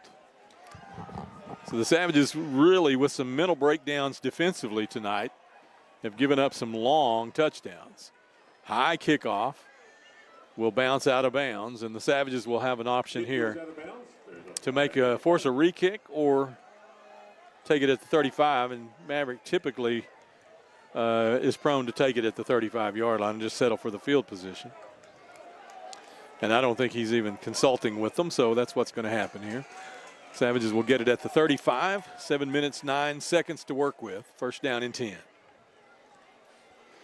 Savages, well, here's the situation. 7 minutes, 9 seconds left, and they're going to be 65 yards from going ahead. And going to have to it'd be nice if they could put a long drive together. Yeah, it would be very nice. But I'd settle for one play.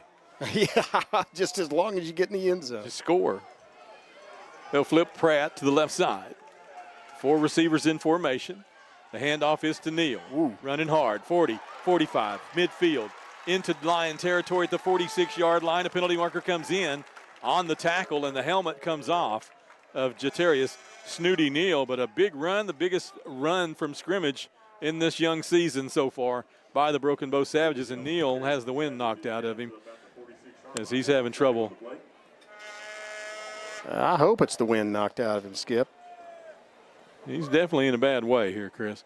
7 minutes, 1 second left. We'll take a timeout with an injury timeout. We'll be back in just a moment.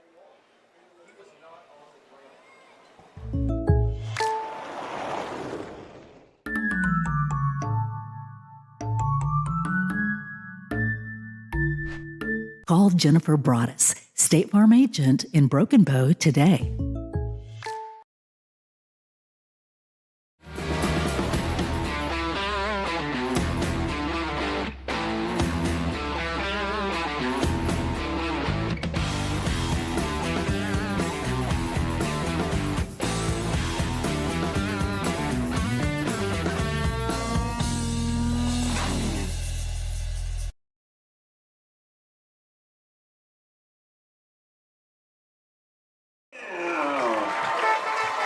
.701 left in the football game. A big run by Jatarius Neal and a 15-yard penalty for personal foul on the end of that. And the Savages have it 1st and 10, just like that, at the Lion 33-yard line.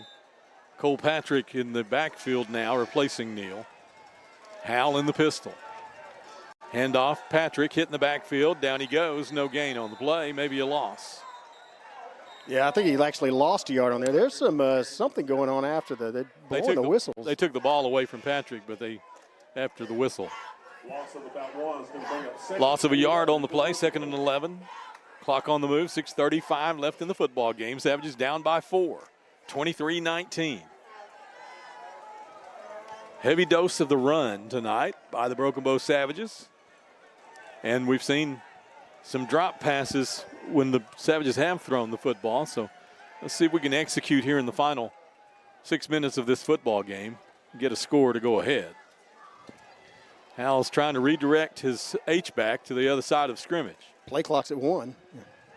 He gets the snap away, and Graydon fires the football. Dejon back on the field, and he's close to a first down, but he's going to be about a yard short, I think, as the pass from Howell to Hall is connecting across the 25 to the 24-yard line, short of the first down marker. That was a beautiful pass because there were 2 guys on Hall, crossing route. He's going toward the line. He threw it on the inside, using the boundary as the other blocker. So nice throw, just not quite enough for the first down. So good news for the Savages as Hall is back on the field, and so is Neal now back in the backfield. Savages with their original starting lineup back on the field here. Graydon with the snap. Pressure from his backside. Fires the ball out into the flat, and it's just out of the outstretched arms of A.J. Brannon trying to get the ball to the sideline. And that's going to leave the Savages with 4th and short here. 4th down and about a yard. Clock stops with 5:54 left. And, Chris, this is a huge football play for the Broken Bow Savages. You got to move the chains here, keep the drive alive. Yeah, too far for a field goal, and it's, again, at 4th and 1, you've got a couple of options. One is Graydon Howe. He made the yard last time we had this. I think it was a 3rd down situation at the other end, but you got to think that Savages have, multiple options. Could go with the power. Yeah, they are going with the power running. I was going to say, they've gone to the power set in this situation. And they're going to give it to Pratt. Nope, Graydon's going to keep it. He's wide open. Got this first down to the 20, to the 15, to the 5. And Graydon Howell is in the end zone. The Savages have retaken the lead on a beautiful run by Graydon Howell. A 26-yard touchdown run by the Savage quarterback. Puts them back on top, 25-23, with 5:45 left in the football game. Wow, beautiful play, beautifully executed. And that Graydon Howell came out to this side, went straight forward to get enough to get the first down, and then cut back twice to avoid tacklers. Zaragoza in for a big extra point here. It's a 2-point lead currently. This would make it a 3-point football game. The snap is good. The kick is up, and it's dead center. That is a clutch kick by a freshman. 26-23, 5:45 left in the ball game. The Savages back on top. They'll kick it off to the Lions in just a moment. Let's take a look at the weather while we're on break here. Let's take a quick commercial timeout. We'll look at the radar and see how far away we are. You know what? Let's just stay right here. What do you got? How far is it away? We got lightning in Wright City. Lightning in Wright City. So lightning 14 miles away? 19 miles, I think it is, yeah. It has to be 10 miles in order to. Yeah. If we get lightning within 10 miles of us, they'll delay the football game. Now, will they pause it for the storm to pass, or will they call the game? We'll see. Depends on the storm, I suppose. Zaragoza will kick the football away to the Lions. They will have 5 minutes and 45 seconds to work with here. The Savages trying to win this homecoming 2025. The Lions would like nothing more than to pull this upset off, as the Savages were able to come in and take their homecoming from them last season in Durant. So I'm sure that that's still on their minds.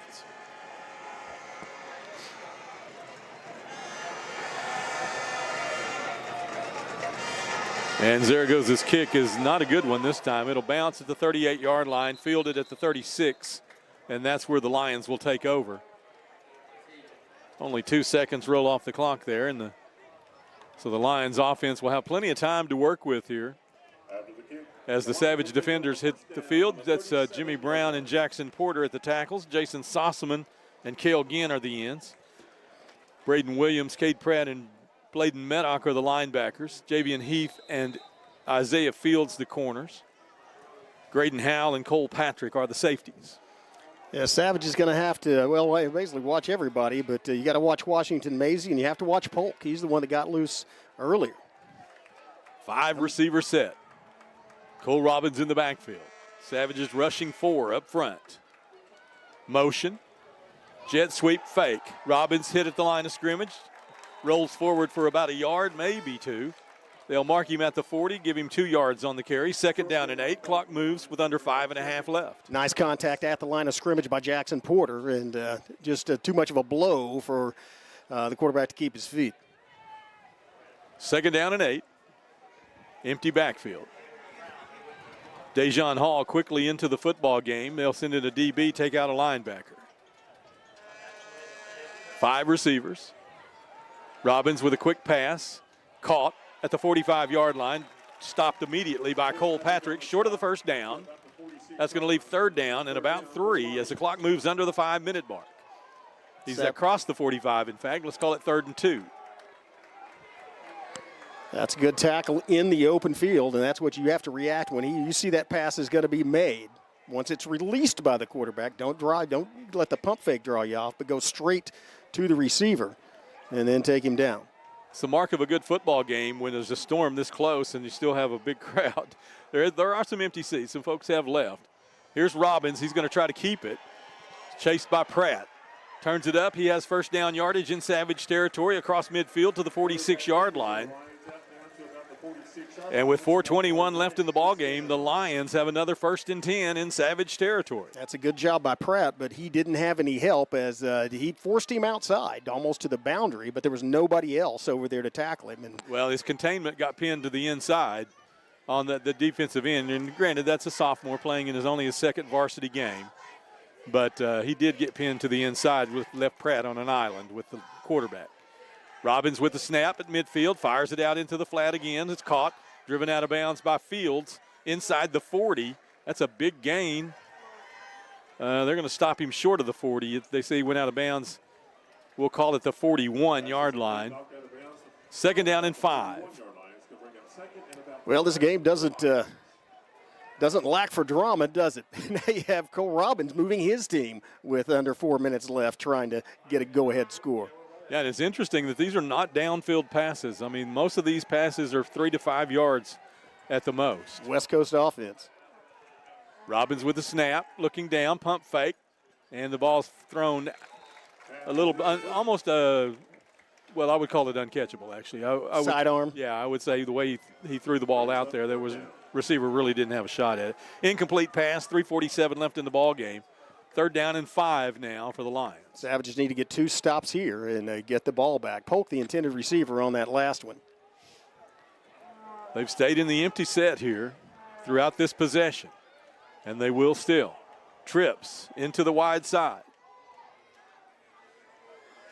Robbins takes a snap, looks to the right side, fires the post route. They scored on it earlier. Oh, that was a great defensive play. Patrick reached in with the right hand and knocked the football out of the arms of the receiver. That'll make a 4th down and 5 situation with 3:41 left in the ballgame. Perfectly timed by Patrick. As soon as the ball touched the receiver, he did that karate chop with the arm to knock it loose. They have to do it one more time. The line to gain is just short of the Savage 36-yard line.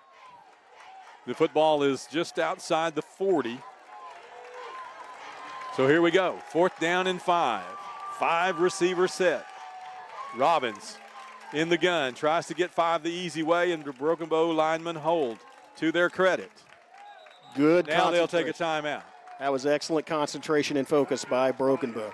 Ladies and gentlemen, the severe thunderstorm that we are monitoring is down in the Valiant area and just west of Wright City down across the Red River. So Jerry Falling is informing the crowd that the storm front is now between Valiant and Wright City. We have 3 minutes and 41 seconds left. And we couldn't be any closer to the storm. We're of everyone in the stadium, we are closest to the storm. It will hit us first. Zach West is actually taller. Yeah. I think he's closer to the storm. He lives in Paris, too, where it already is. Zach's at least 6 inches closer to it. Yeah. 3 minutes, 41 seconds left on the game clock. 4th down and 5. And the Savage defenders break the huddle. Same lineup. Brown and Porter on the interior.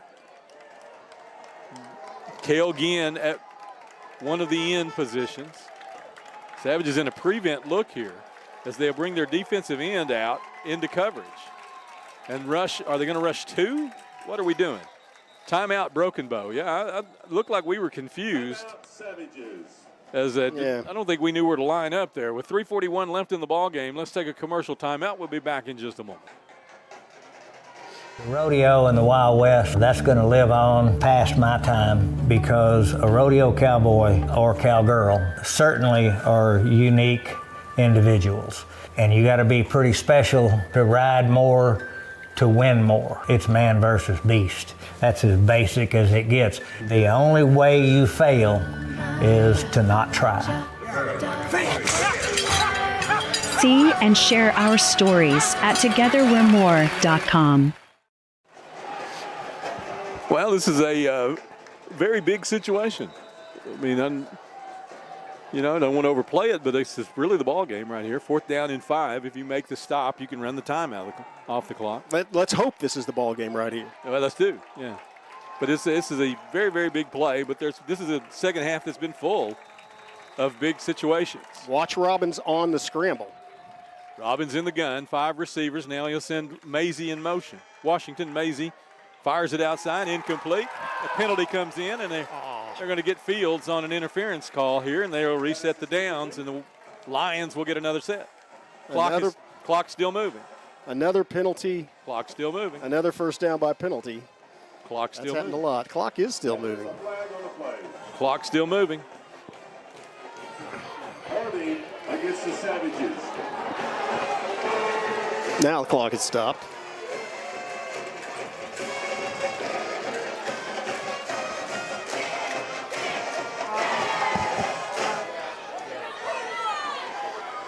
Well, it's taking a lot of conversation here.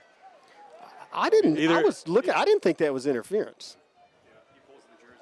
Oh, he pulled the jersey, and we did look at the replay. Well, they were locked up. I mean, anytime there's contact, there's a chance that there's going to be a flag, and they were locked up. I mean, when I looked out at the receiver, they were both. You couldn't see any space between them.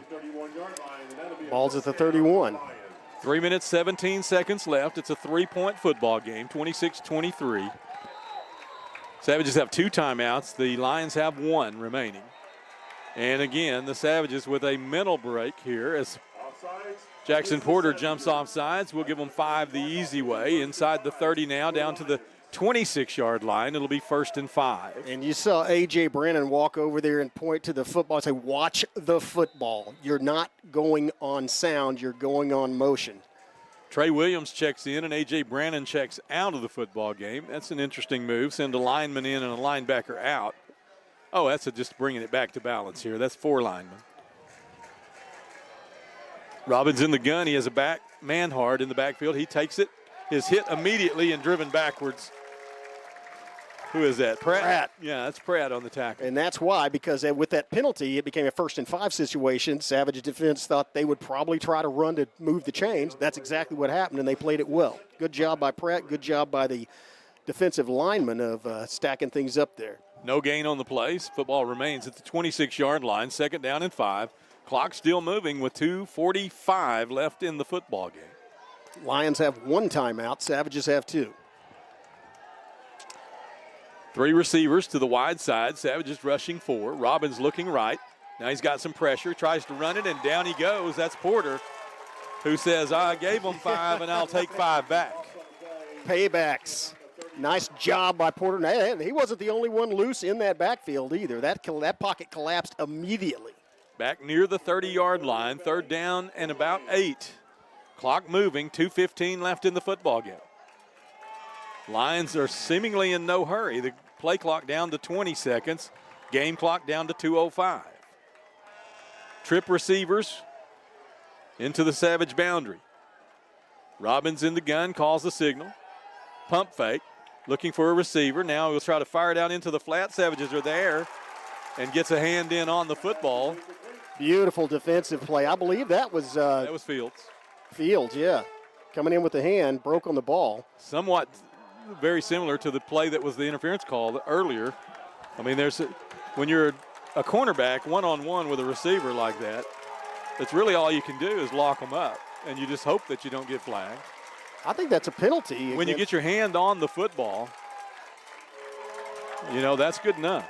Yeah, well, this is it. 4th and no, here we are. 8. Yeah, here we are again with a 4th down situation. They've executed the 2 previous ones. Let's see if the Savages can make the stop here on 4th and 8. Play clock's at 3. They're going to have to call timeout or get a penalty. And that's delay. Let's see. I think the coach called a timeout. Did he? Yeah, he did. He didn't want the delay. Timeout. That's it. Durant. So they've used their final timeout here with 1:51 left in the football game.